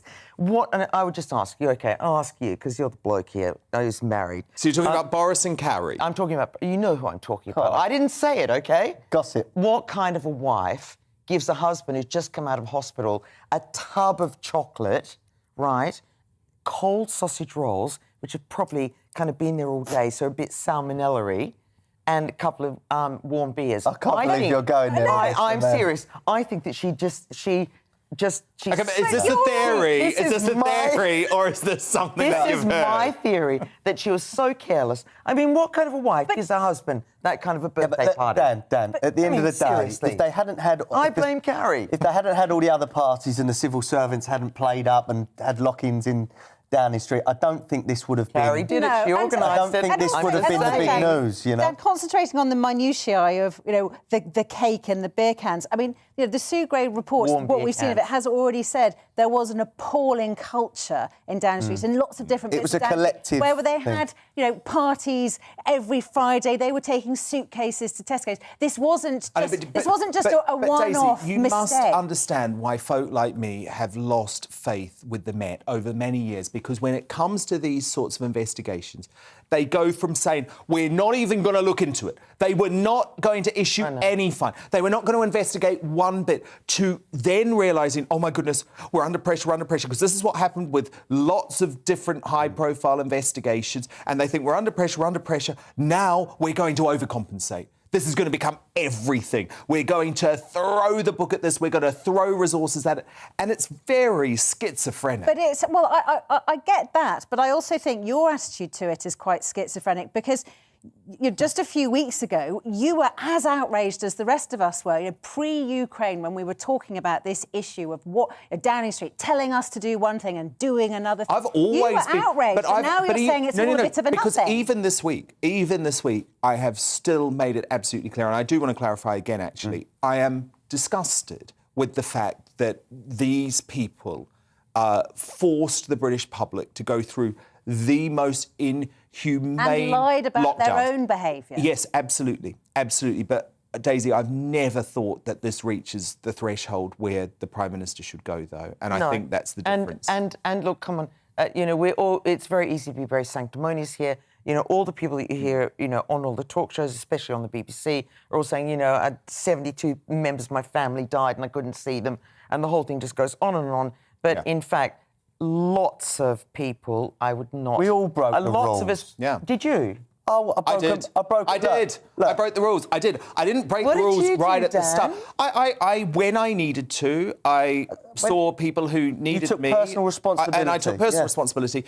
And you know what? I'm very proud of the fact that I did that, because I think the rules But you weren't were making inhumane. the rules. Exactly I know I wasn't making the rules. I I understand that. But, Daisy, I would also say I don't believe... From everything that I've been told, I don't believe that Boris Johnson was the driving force behind this culture at number 10 Downing Street. I don't. And I think to pin it on him... So who was? ...is wrong. I think staff members were. I think, as Daisy points out, his wife... I'm Amanda. As Amanda points out... I'm the brunette, the natural Amanda points out, She's the natural I think blonde. his wife may have been a bit involved in it. I don't think the culture was being driven by Boris Johnson. But either way, I think we have to have a culture where people can make mistakes and they can make bad mistakes, but we don't say, let's throw out a Prime Minister who was elected in a democratic landslide. I totally agree. It would be good if they could admit making mistakes. But he has, time and again. No, time and again. He said, there were no parties, we didn't break the rules. And then he went, oh, but nobody told me it was a party. And he hasn't... He hoped it would go away. He hoped it would go away. So what would it take? No, that cake in the Tupperware isn't a party. I blame Carrie. It just proves, if they try and do this again to us, if they try and tell me to close my business... We will never. We won't abide by But it. guys, I want to tell you actually about one of the driving forces behind the campaign to boot Boris out of number 10. You know who I'm talking about, right? The biased BBC. And they're not even trying to disguise their disdain for the PM anymore, believe it or not. Look at this. Woke Line of Duty writer Jed Mercurio and the anti-Tory campaign group led by donkeys have again been allowed to repurpose the hit drama for some textbook Boris bashing. Having heard the charges against you, I am satisfied that you are unfit to hold public office. Speak for England, Gaffer. You have put the knife through the heart of everything we aspire to be as a nation, and we won't bear it. We won't bear it a day longer. We will not be corrupted by you.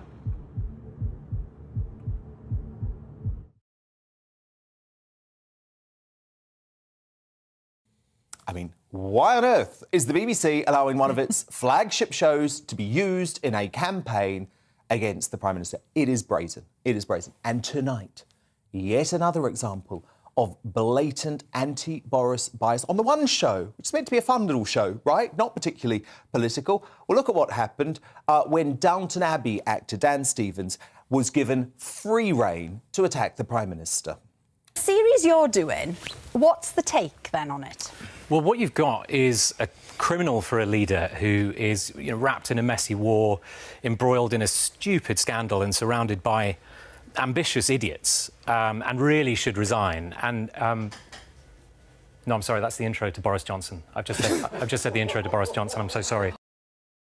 Oh, ha, ha, ha. Isn't that funny? I mean, Amanda, I would say they don't even try and cover up their anti-Boris bias. It's infused in all of their output now. It is endemic in the culture of the BBC. I've done stuff there. You absolutely know what it's like. But I also think they hate him, and they've always hated him. They all voted Remain. They hate the Conservatives. They hate people who voted Leave. But I think it has a negative effect. I think that the more you see the BBC knocking Boris, the more people think, back off. Who are you to make these judgments? But on the Dan Stevens thing, I mean, he's an actor who was on a chat show and made a joke in it. He's not a BBC employee. I don't really see. I mean, if you believe in free speech, then he's allowed to say that, and somebody else out of his seat immediately. Anti-Boris ejected seat. Don't do it here, OK? Daisy, they know what they're doing. That's all I'm going to say. On a show like that, when you've got a big A-lister coming on, that was not some impromptu moment. They have research chats. It's all planned.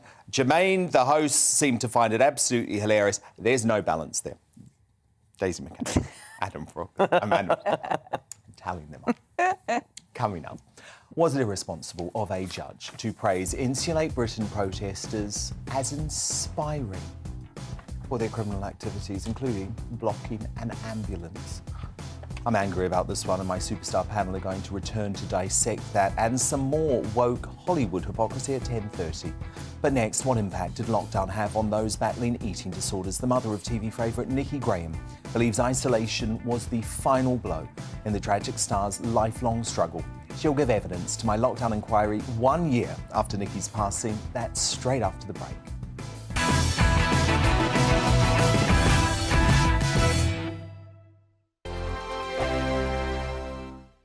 Hello, I'm Michelle Dewberry, and you can join me every weekday 6 till 7 on Dewbs and Co. Me and my panel will get stuck right into the day's events, and I can tell you, in fact, I can warn you, expect some robust debates, some strong opinions and perspectives from both sides of the fence. It's about you at home as well. I love to read out all of your comments, or at least as many as I can. So join me, Michelle Dewberry, Monday to Friday, 6 till 7 on Dewbs and Co. On radio, they call it the drive time slot, 4 p.m. until 6 p.m. as listeners head home. It's that part of the schedule when the dust of the day's events begin to clarify, and we try to make sense of it for you. Brazier is drive time for radio and TV. It's fast, it's punchy, it's opinionated, there's a Brazier angle and a little bit of levity. That's the question. That's two questions, actually. That's Brazier, Monday to Thursday, 4 till 6 on GB News. Hello, I'm Patrick Christie's. And I'm Mercy Moroki. Make sure that you join us Monday to Thursday, 10 a.m. until midday, right here on GB News for To The Point. We're not afraid to talk about the topics that matter to you or the big topics that always matter. We cover absolutely everything, from the breaking political stories of the day to law and order, what's going on in the channel. We're not afraid to hold people to account. We always make sure we include your views on our show. Indeed, if you're thinking it, you can guarantee that we're saying it. So make sure you join the conversation with us, 10 a.m. until midday, Monday to Thursday, for To The Point on GB News. I'm Dan Wootton. Join me Monday to Thursday from 9 to 11 for the feistiest and most fun news debate on TV, where free speech reigns. I'll bring you a sharp take on the day's biggest stories, bombshell newsmaker interviews, and A-list guests. And I guarantee you, no spin, no bias, no censorship, and no reason to go to bed. That's Dan Wootton tonight, Monday to Thursdays from 9 on GB News.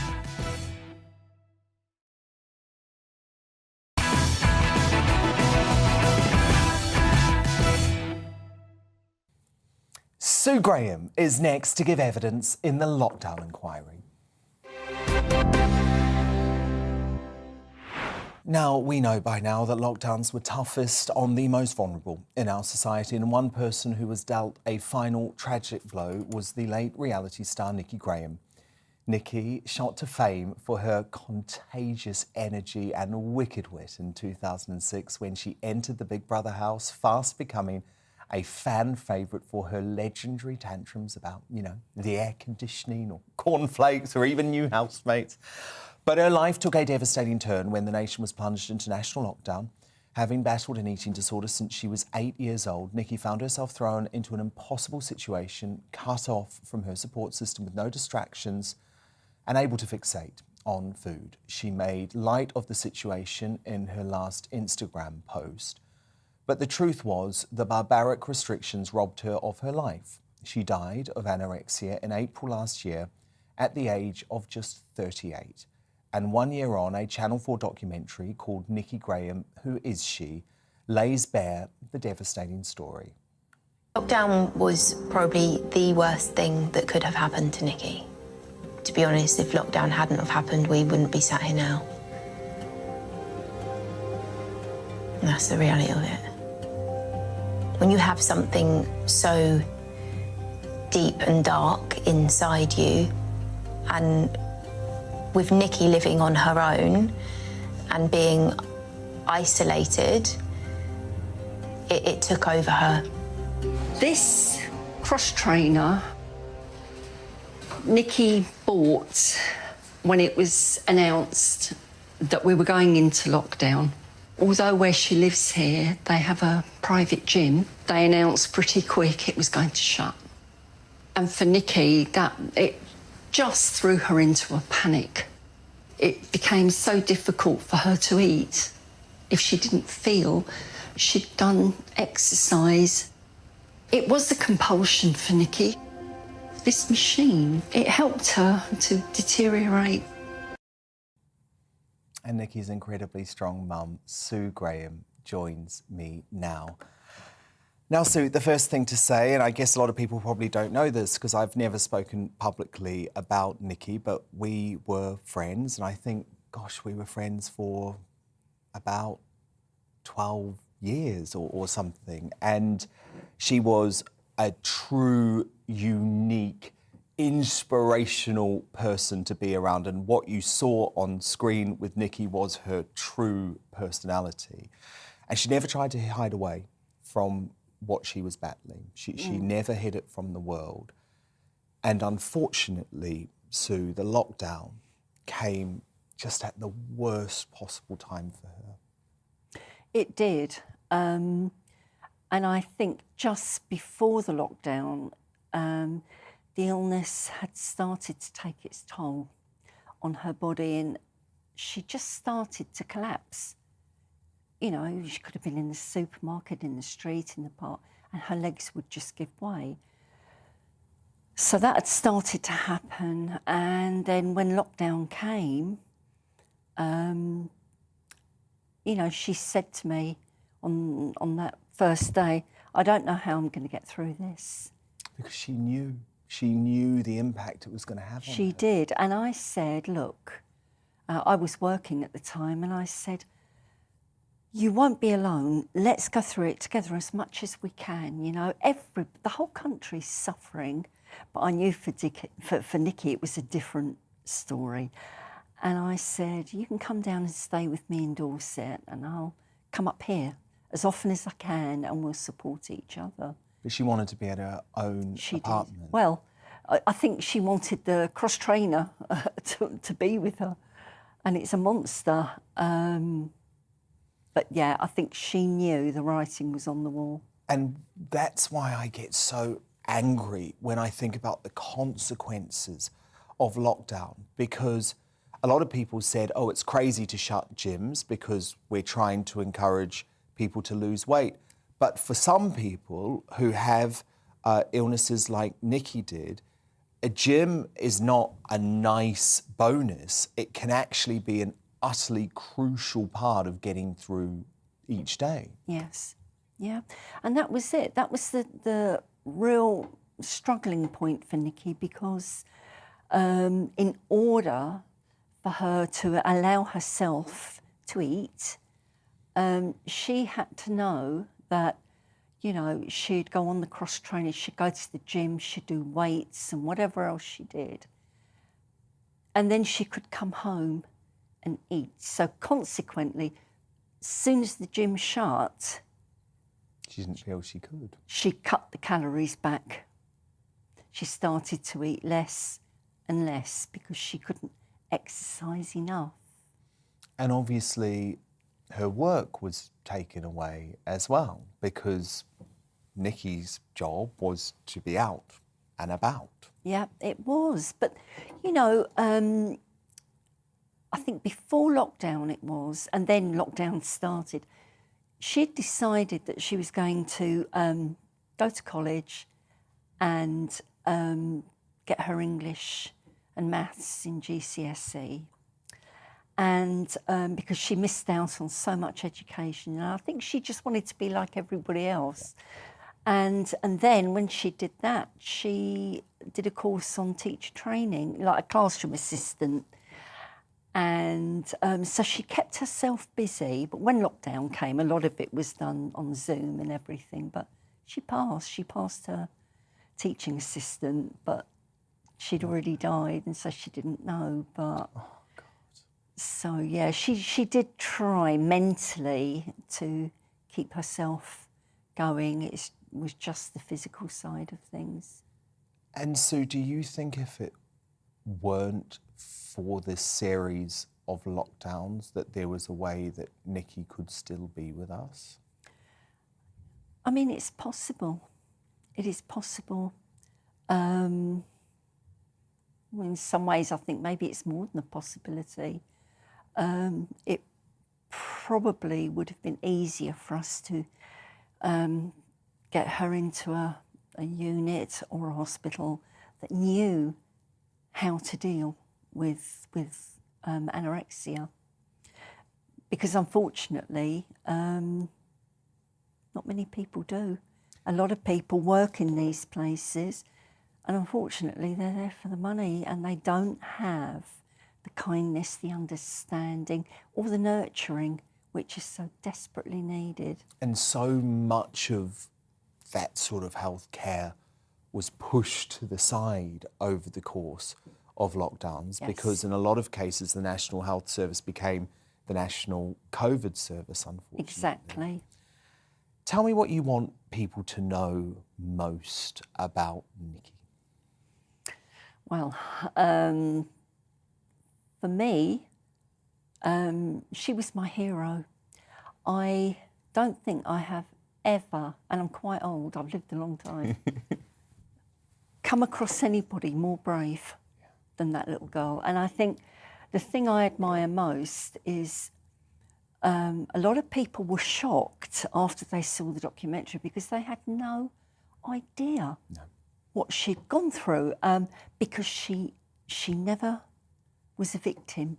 She never said, oh, I've had a horrible life, really awful childhood. You know, she went away from me when she was 8. I didn't mother her, you know, until she was 18. And that's because she was in facilities to care one for her after eating the disorder. other. And it was fascinating, I think, for me to see why that meant she thrived so much in the Big Brother house, because she's actually the person in the world, Sue, who has spent more time in Big Brother houses than anyone in the world, because she went all around the world. She became an international celebrity with this, and it's because she liked the structure, she liked the routine. It's what how she knew. Grew up. Yeah, it's what she knew. And I think the other thing that, you know, because we remember these famous meltdowns, and of course, so at the time, a lot of people said, can this really be Nikki's real personality? But this was her, right? And it's because of the unique circumstances of how she grew up that with Nikki, you just got her personality. So it was either very, very high, very, very low. There was no hiding it away. Exactly. But, you know, at the time when Nikki went into the house the first time, I was a post lady at the time, and I was walking down my street with my bag, and this woman stopped her car and she put the window down and she shouted, "She's not really like that, is she?" I said, "Yes." She is. Definitely. Well, you know what? It's so amazing to see you, Sue, because I see Nikki in you. Everybody says that. I don't see it. I really do. We're both bonkers, but apart from that.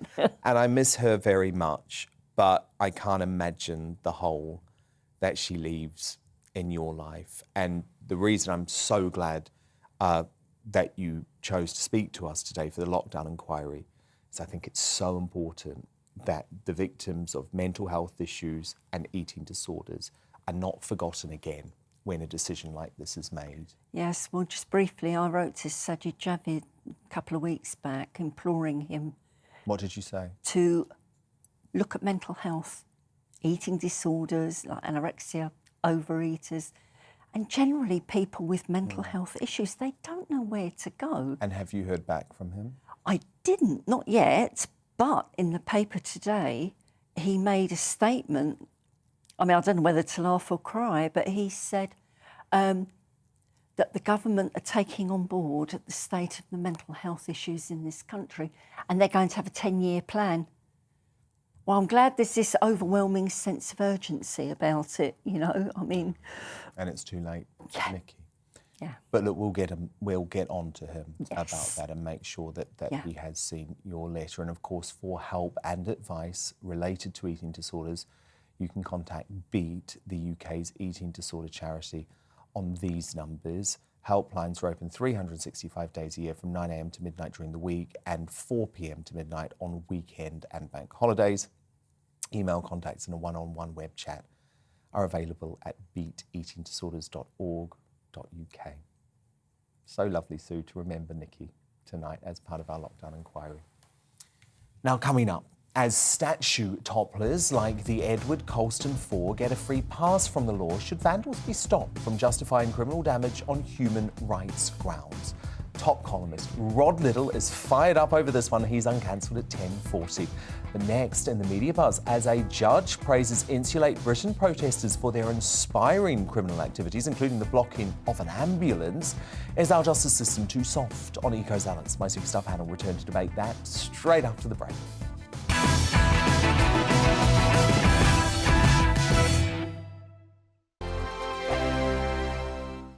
Hello, I'm Michelle Dewberry, and you can join me every weekday 6 till 7 on Dewbs and Co. Me and my panel will get stuck right into the day's events, and I can tell you, in fact, I can warn you, expect some robust debates, some strong opinions and perspectives from both sides of the fence. It's about you at home as well. I love to read out all of your comments, or at least as many as I can. So join me, Michelle Dewberry, Monday to Friday, 6 till 7 on Dewbs and Co. On radio, they call it the drive time slot, 4 p.m. until 6 p.m. as listeners head home. It's that part of the schedule when the dust of the day's events begin to clarify, and we try to make sense of it for you. Brazier is drive time for radio and TV. It's fast, it's punchy, it's opinionated, there's a Brazier angle and a little bit of levity. That's the question. That's two questions, actually. That's Brazier, Monday to Thursday, 4 till 6 on GB News. Hello, I'm Patrick Christie's. And I'm Mercy Moroki. Make sure that you join us Monday to Thursday, 10 a.m. until midday, right here on GB News for To The Point.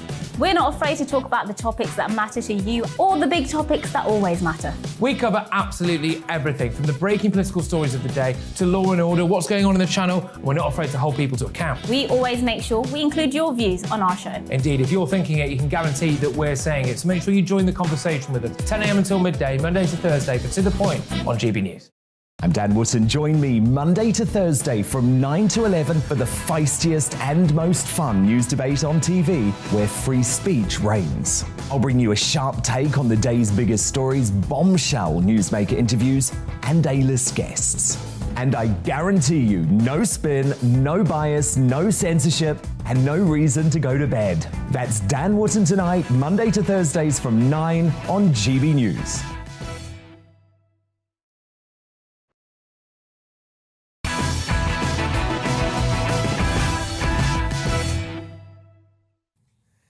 Let's return to tomorrow's news tonight in our Media Buzz.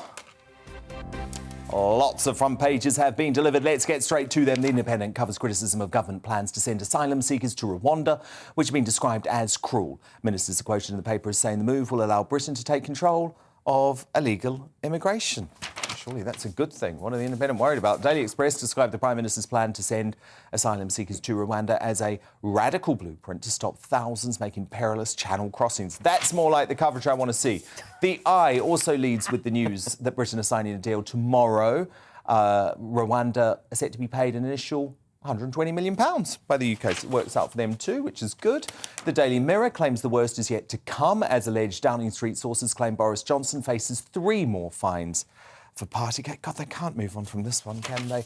And, of course, The Guardian's still on Partygate too, leading with the same story that the PM may face 3 more fines for breaking lockdown rules. And here's the Daily Star. I think they've got something fun, do they? Great Scott, says the Star, featuring a picture of Doc Brown and Marty McFly from the 80s hit film Back to the Future, as they report that space eggheads have revealed that space travel is possible thanks to wormholes. Apparently, in theory, we could go back in time and get a new PM. Oh, come on.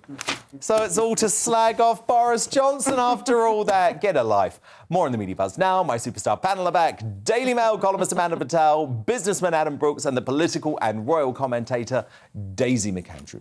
Now, if you feel like the country is losing a battle against the eco-warriors who are hell-bent on throwing our lives into chaos, it might be because those in charge of holding them to account are effectively giving them a stamp of approval. I could not believe this. So, trialling a group of Insulate Britain protesters who blocked an M25 junction in Kent in September, holding up 18,000 desperate drivers, as well as an ambulance carrying an urgent patient, District Judge Stephen Leake commented that the group's criminal actions had inspired him.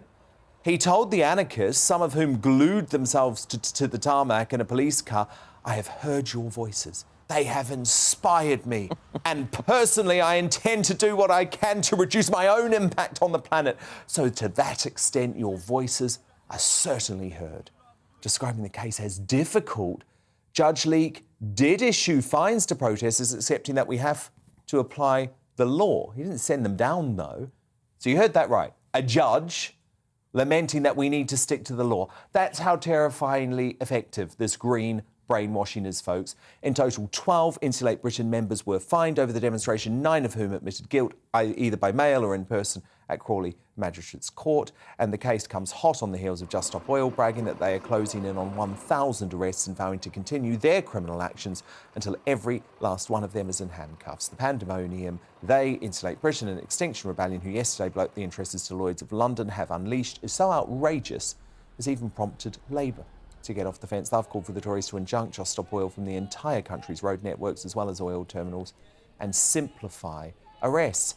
What the hell is the point if the justice system is not tough enough on these zealots and may in fact embolden them? I mean, Adam Brooks, this judge, inspired by the nut of Insulate Britain. It makes me sick. What an idiot. A complete idiot. You know, if I was to go and smash the windows down the road, if I was to go and graffiti, if I was to, glue myself to the floor, yeah, I'd be arrested. I'd be happy if you glued I'd go yourself to prison. the floor. Yeah, but if you did that, what cause would you be doing it for? No, let's just say, I'm an anti-lockdown campaigner. If I'd done that 6 months ago, I would have been a judge would not be saying to Adam, "Oh, you inspired me, Adam." If he was lockdown extinction, instead of you were basically saying no more green lockdowns. activism doesn't give the green light to go and break the law. At the end of the day, we've got a justice system that is known for leniency. Yeah. Judges, we've got to move on. Well, he's just a big softy. Yeah. He's just a big softy. But you've completely misquoted what he said, or misrepresented That's what he said, exactly. Yes, but you didn't read the bit that he said just before, or the bit. Yeah, but judges go on forever and ever and ever. I mean, the closing statement went on forever. And your attention span is so small that you can't read his whole judgment. What his judgment the point was saying that he was making, though, is that I don't want to send you down. I don't want to... No, that's not what he was saying. He was saying, because they had their chance to explain why they did what they did. They all got very, very emotional. They all stood there crying about the environment and the planet. And he didn't say, you're eco-terrorists, get to jail. No, he said, you've inspired me. He said to them, I understand what you're saying and the points you're making about the environment. I can see that was your motivation. You have still broken the law and you will still be The point of what fined. he was saying to them was, actually, your illegal action works because it's inspired me to change my behaviour. And I think it is wrong for any judge to say that any form of criminal activity is inspiring enough to change his own behaviour. He was saying that the speeches they had just made in court were impressive and that he had his word. But not Inspiring. the crime. Well, let me tell you, there's nothing inspiring to me about Insulate Britain. Now, if you think there's any integrity left among Hollywood's woke elite, you must be potty. In recent years, right-on execs at Warner Brothers have been lauded for nudging Harry Potter creator J.K. Rowling out of her own franchise, which, by the way, has netted over £7 billion in box office receipts alone for them. But they've done it, of course, amid her activism for the rights of biological women. Well, at the turn of the year, the author didn't participate in the Harry Potter 20th anniversary reunion. She said it was her choice, but really it was because her big critic, Emma Watson, was there. And while Rowling was allowed to walk the red carpet at the London premiere of the spin-off movie 2 weeks ago, she was barely credited in an early trailer, released days after she tweeted criticism of a proposed Police Scotland policy allowing male rape suspects to identify as female. Now, Warner Brothers even felt compelled to distance themselves from Rowling's views on self-identification, announcing in a 2020 statement they felt a responsibility to foster empathy and advocate understanding of all communities. They added that a diverse and inclusive culture has never been more important to our company and our audiences around the world. And yet, it is those virtue-signalling bosses who have now removed lines of dialogue relating to a gay relationship between Jude Law's wizard Dumbledore and his magical nemesis Grindelwald from that very same Fantastic Beasts movie in China, which has a number of regressive LGBT policies, including bans on gay marriage and adoption. You really intend to turn your back on your own kind? No. It was you who said we could reshape the world. It's what we said we'd do. Because I was in love with you. So that's been cut. So's another line, all at the behest of Chinese censors, by the way. Warner Brothers, listen to this, trying to wriggle out of it. They insist that the spirit of the film remains intact, despite what they branded as sensitive and nuanced cuts. I'm sorry, but however you try and dress this up, this is the most awful kind of rank hypocrisy. If Hollywood companies care about social justice as much as they say they do, they should just be prepared for their films to be banned by regimes like those in China and Saudi Arabia. And more than that, I never want to see them vilifying J.K. Rowling again, just to pander to this LGBTQ plus community they will so readily abandon for the sake of the Chinese dollar. They are a joke. Now, coming up, the crowning moment of the show as I coronate today's Greatest Britain and Union Jackass. But next, should statue vandals like those who got away with dunking the Edward Colston statue in Bristol Harbour be unable to justify criminal damage on human rights grounds? Well, Rod Liddle is going to tackle that in just a few seconds. First, though, here's what's coming up tomorrow. Coming up on Dan Wootton tonight, I'll meet the brave women behind Respect My Sex If You Want My Ex, the most important feminist movement since the suffragettes. Caroline Fisk, Heather Binning and Helen Joyce weigh in on the gender madness gripping society and that summit of cancelled women with J.K. Rowling. Plus, social media activist Zuby, political firebrand Anne Widdecombe and Mark Dolan sound off on the issues that matter to you. And I'll break down the headlines of the day with my superstar panel, the Conservative commentator Dominique Samuels, former Tory London mayoral candidate Sean Bailey, and Sunday Mirror political editor Nigel Nelson. That's Dan Wootton tonight, Monday to Thursday from 9 p.m. till 11 p.m. on GB News.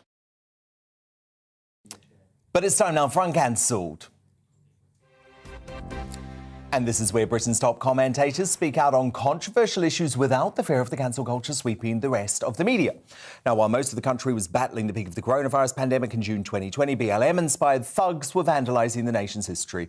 In the wake of the shocking murder of George Floyd in America, a raging mob of social justice warriors tore down Bristol's Edward Colston statue and threw it into a river, a blatant act of criminal damage for which you or I would feel the full force of the law. But four Dewbs, who appeared in court over the vandalism, successfully argued that the statue's presence was a racist hate crime against Bristol's black inhabitants. We didn't change history. They were whitewashing history by calling him a virtuous man, sorry to swear. We didn't change history, we rectified. The outcome was nothing short of disgrace. In my opinion, the result was rightly criticised across the political spectrum. Now, the Court of Appeal has agreed to review the case at the request of Attorney General Suella Braverman, though it won't overturn the Colston Four's acquittal. It will aim, as Braverman wrote in the Daily Telegraph, to ensure human rights are not used to legitimise criminal conduct and protesting does not become a licence to commit criminal damage. Well, Rod Liddle, is this enough? Is this going to work? Well, it's a start. But no, it's not enough. I mean, what we need to do is to get our criminal justice system back. Our judicial system was originally set up primarily to protect property. It now seems to exist solely to allow the middle class to virtue signal whenever they wish, whether it be the jury in the particular case of the Colston lot, or the incalculably wet Judge Stephen Leake, who you've already been talking about, I believe, Dan, who decided that he was inspired by the Insulate Britain protesters, whereas what he should have done, as you quite rightly say, was bang them up. But that's what it's become. It's become an expression of the judicial system as generally. It's become politicised, and by a number of ways, partly because over the last 30 or 40 years, the judicial system has swung to the left on a whole bunch of issues. Our judges are more left-wing than they used to be, and the police are more left-wing than they used to be.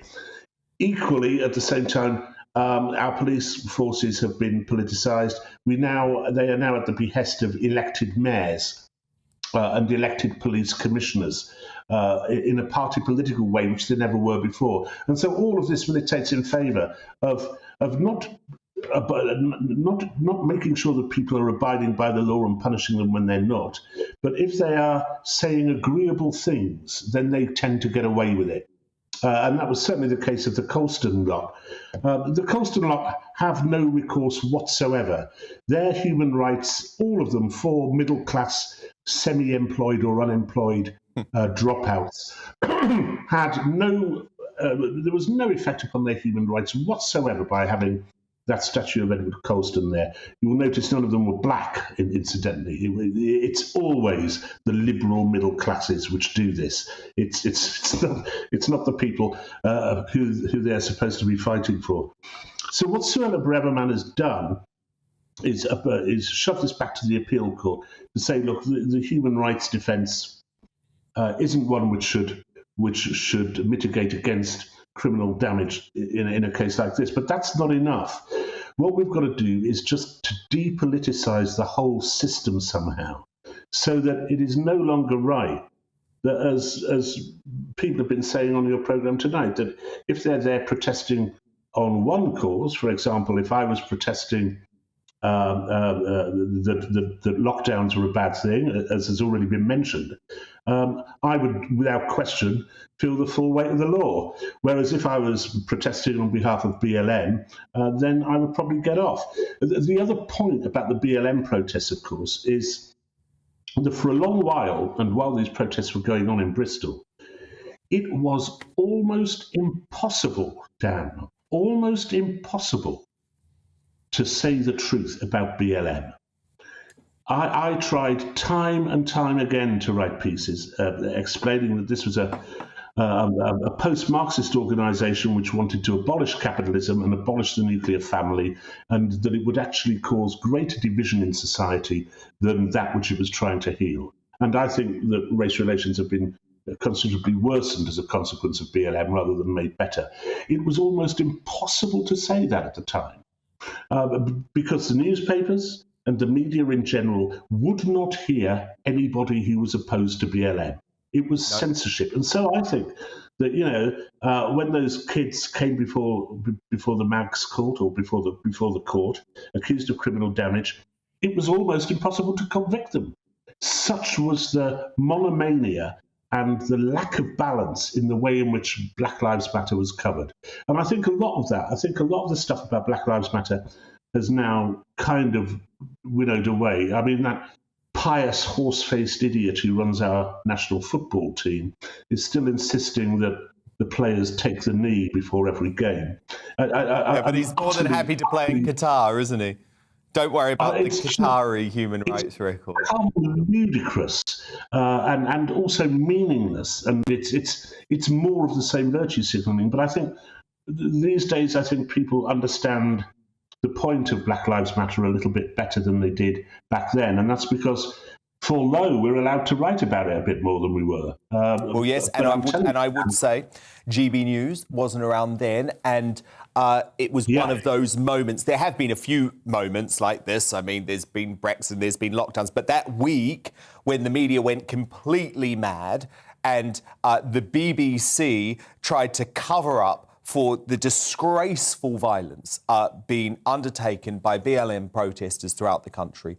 I think that was one of the moments when I realised, my goodness, we need a news organisation in this country that is actually going to cover these issues fairly, Rob. Well, you're dead right, Dan, but it was a remarkable period because it all also happened under the cloak of lockdown. So the normal ways in which one would protest didn't exist at that time. And all this stuff came through at a time of lockdown. All the knee bending in football grounds came at a time when fans weren't allowed in football grounds. And we soon saw what happened as soon as they were allowed in. They booed. They booed at Colchester, West Ham. They even booed at Millwall, there's got to be a depoliticisation of our police and our judiciary. But also we have to be brave enough, and news organisations have to be brave enough to question these organisations and these ideas which spring up and point out where they are not merely wrong, but actually venomous. Yep, indeed. Beautifully put, Rod Little. Thank you so much. We'll speak again next week. Cheers. But it is time now to reveal today's greatest Britain and Union jackass. Amanda Patel, kick us off with your greatest Britain nominee, please. OK, Dan, it's got to be J.K. Rowling because she threw this huge party in the face of all the trans tyranny that she's been suffering. I'm supporting one simple principle that a woman does not have a penis. Yes, because it's this acknowledge respect my sex if you want my ex. And guess what? We've got them on the show for their first TV interview tomorrow, Amanda, so you're not going to want to miss that. Adam Brooks, your greatest British. Mine is not British tonight. He's American, the Florida governor, Ron DeSantis. He's ruled out lockdowns, school closures and mandates while he's in power. I think that's very brave, and Boris should take some notice. That's a real leader.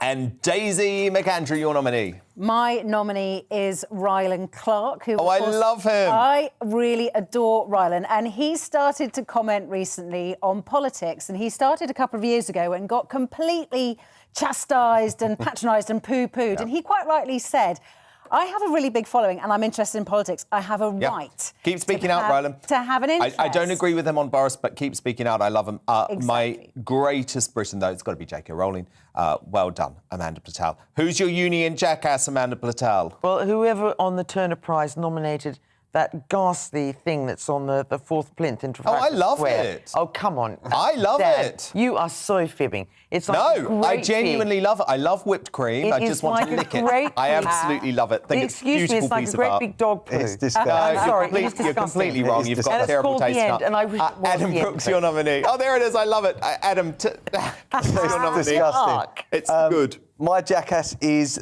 Claudia Webb, MP, former Labour MP, for her astonishing hypocritical tweets that she then deleted and blocked me for calling out. Yeah, what Unbelievable. a joke. The most hypocritical moment of the year so far, and that is saying something. Daisy McAndrew, your union jackass. Mine is the Northern Ireland football manager Kenny Shields, who made these ridiculous comments about female athletes and female football players being a bit too emotional, dearies, to cope with not. OK, well, all good nominees apart from Amanda's. So the winner is Adam Brooks for Claudia Webb, because what a joke she is. Adam Brooks, Daisy McAndrew, Amanda Patel, fabulous superstar panel. Thank you so much. I'm back again tomorrow night from 9 p.m. Thank you for your company tonight. Good night. Good evening. Alex Deacon here with your latest weather update from the Met Office. For most, it's looking like a fine day tomorrow. The start of a reasonably fine Easter spell, actually, as temperatures start to rise. We've had low pressure close to the northeast today. We've had a lot of heavy showers as well across England and Wales. They're fading. That low pressure is clearing away, so for many it will become dry overnight. Still some lively showers for the next few hours across parts of the Midlands, East Anglia and the southeast. But once they're out of the way and the rain eases from the northeast, it will be a dry night, turning pretty misty and murky around coast in the west and across much of southern England, Wales, even into the Midlands. Temperatures dropping down to the mid-single figures. So it will be quite a grey start for many of us on Thursday. A lot of this mist and low cloud will take a while to clear, especially from some coasts where it may stay pretty drab all day. Quite a lot of cloud too for Northern Ireland. A bit of patchy rain across the north here and across the far west of Scotland, mostly across the Western Isles. Generally, elsewhere, it's dry and it's bright. It should brighten up for many with a bit of sunshine, lifting those temperatures. So it is starting to feel a little warmer, cooler on some coasts, particularly if it does stay quite misty. Still a bit of that rain just trickling into the Highlands and the Western Isles, perhaps even into the Northern Isles overnight. But otherwise, for most overnight, it'll be dry again, likely to turn quite misty. One or two fog patches, which may take a while to clear on Good Friday. But for most, Good Friday is going to be fine. A sunnier day, certainly across the Midlands, Northern England, northern parts of Scotland, much of the southeast. Again, a fair bit of cloud out west, maybe the odd shower here and there, but it is, again, getting warmer. Temperatures in the southeast could be up to 22, maybe 23. Cooler on some of these eastern coasts, and that will be a feature of the weather into Saturday as well. But for the long Easter weekend, many places dry and bright, feeling warm for many as well, with some sunny spells, although we will see a change come Easter Monday. Goodbye.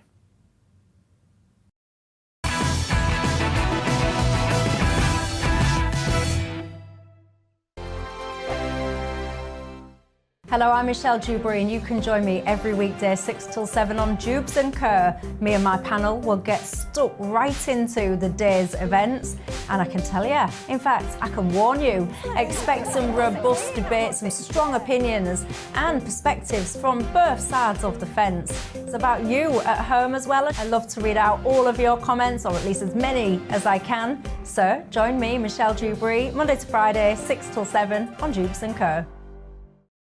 On radio, they call it the drive time slot, 4 p.m. until 6 p.m. as listeners head home. It's that part of the schedule when the dust of the day's events begin to clarify, and we try to make sense of it for you. Brazier is drive time for radio and TV. It's fast, it's punchy, it's opinionated, there's a Brazier angle and a little bit of levity. That's the question. That's two questions, actually. That's Brazier, Monday to Thursday, 4 till 6 on GB News. Hello, I'm Patrick Christie's. And I'm Mercy Moroki. Make sure that you join us Monday to Thursday, 10 a.m. until midday, right here on GB News for To The Point. We're not afraid to talk about the topics that matter to you or the big topics that always matter. We cover absolutely everything, from the breaking political stories of the day to law and order, what's going on in the channel. We're not afraid to hold people to account. We always make sure we include your views on our show. Indeed, if you're thinking it, you can guarantee that we're saying it. So make sure you join the conversation with us, 10 a.m. until midday, Monday to Thursday, for To The Point on GB News. I'm Dan Wootton. Join me Monday to Thursday from 9 to 11 for the feistiest and most fun news debate on TV, where free speech reigns. I'll bring you a sharp take on the day's biggest stories, bombshell newsmaker interviews, and A-list guests. And I guarantee you, no spin, no bias, no censorship, and no reason to go to bed. That's Dan Wootton tonight, Monday to Thursdays from 9 on GB News.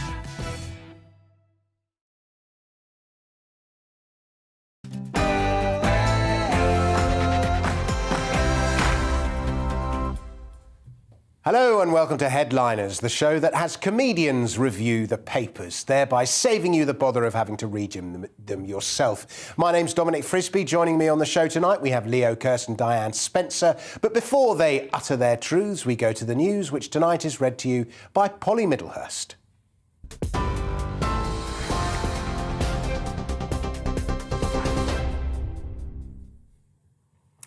Good evening. These are the latest news headlines. Boris Johnson says he is sorry to receive Lord Wolfson's resignation as Justice Minister over the lockdown breaching parties in Downing Street. The Conservative peer says the repeated rule-breaking and breaches of the criminal law at Number 10 were behind his decision to quit. Meanwhile, two Conservative MPs, Craig Whitaker and Nigel Mills, are calling for Mr Johnson and the Chancellor to resign. The Prime Minister, his wife and Rishi Sunak were all fined by police for breaching COVID rules when they attended a birthday gathering for Boris Johnson in June 2020.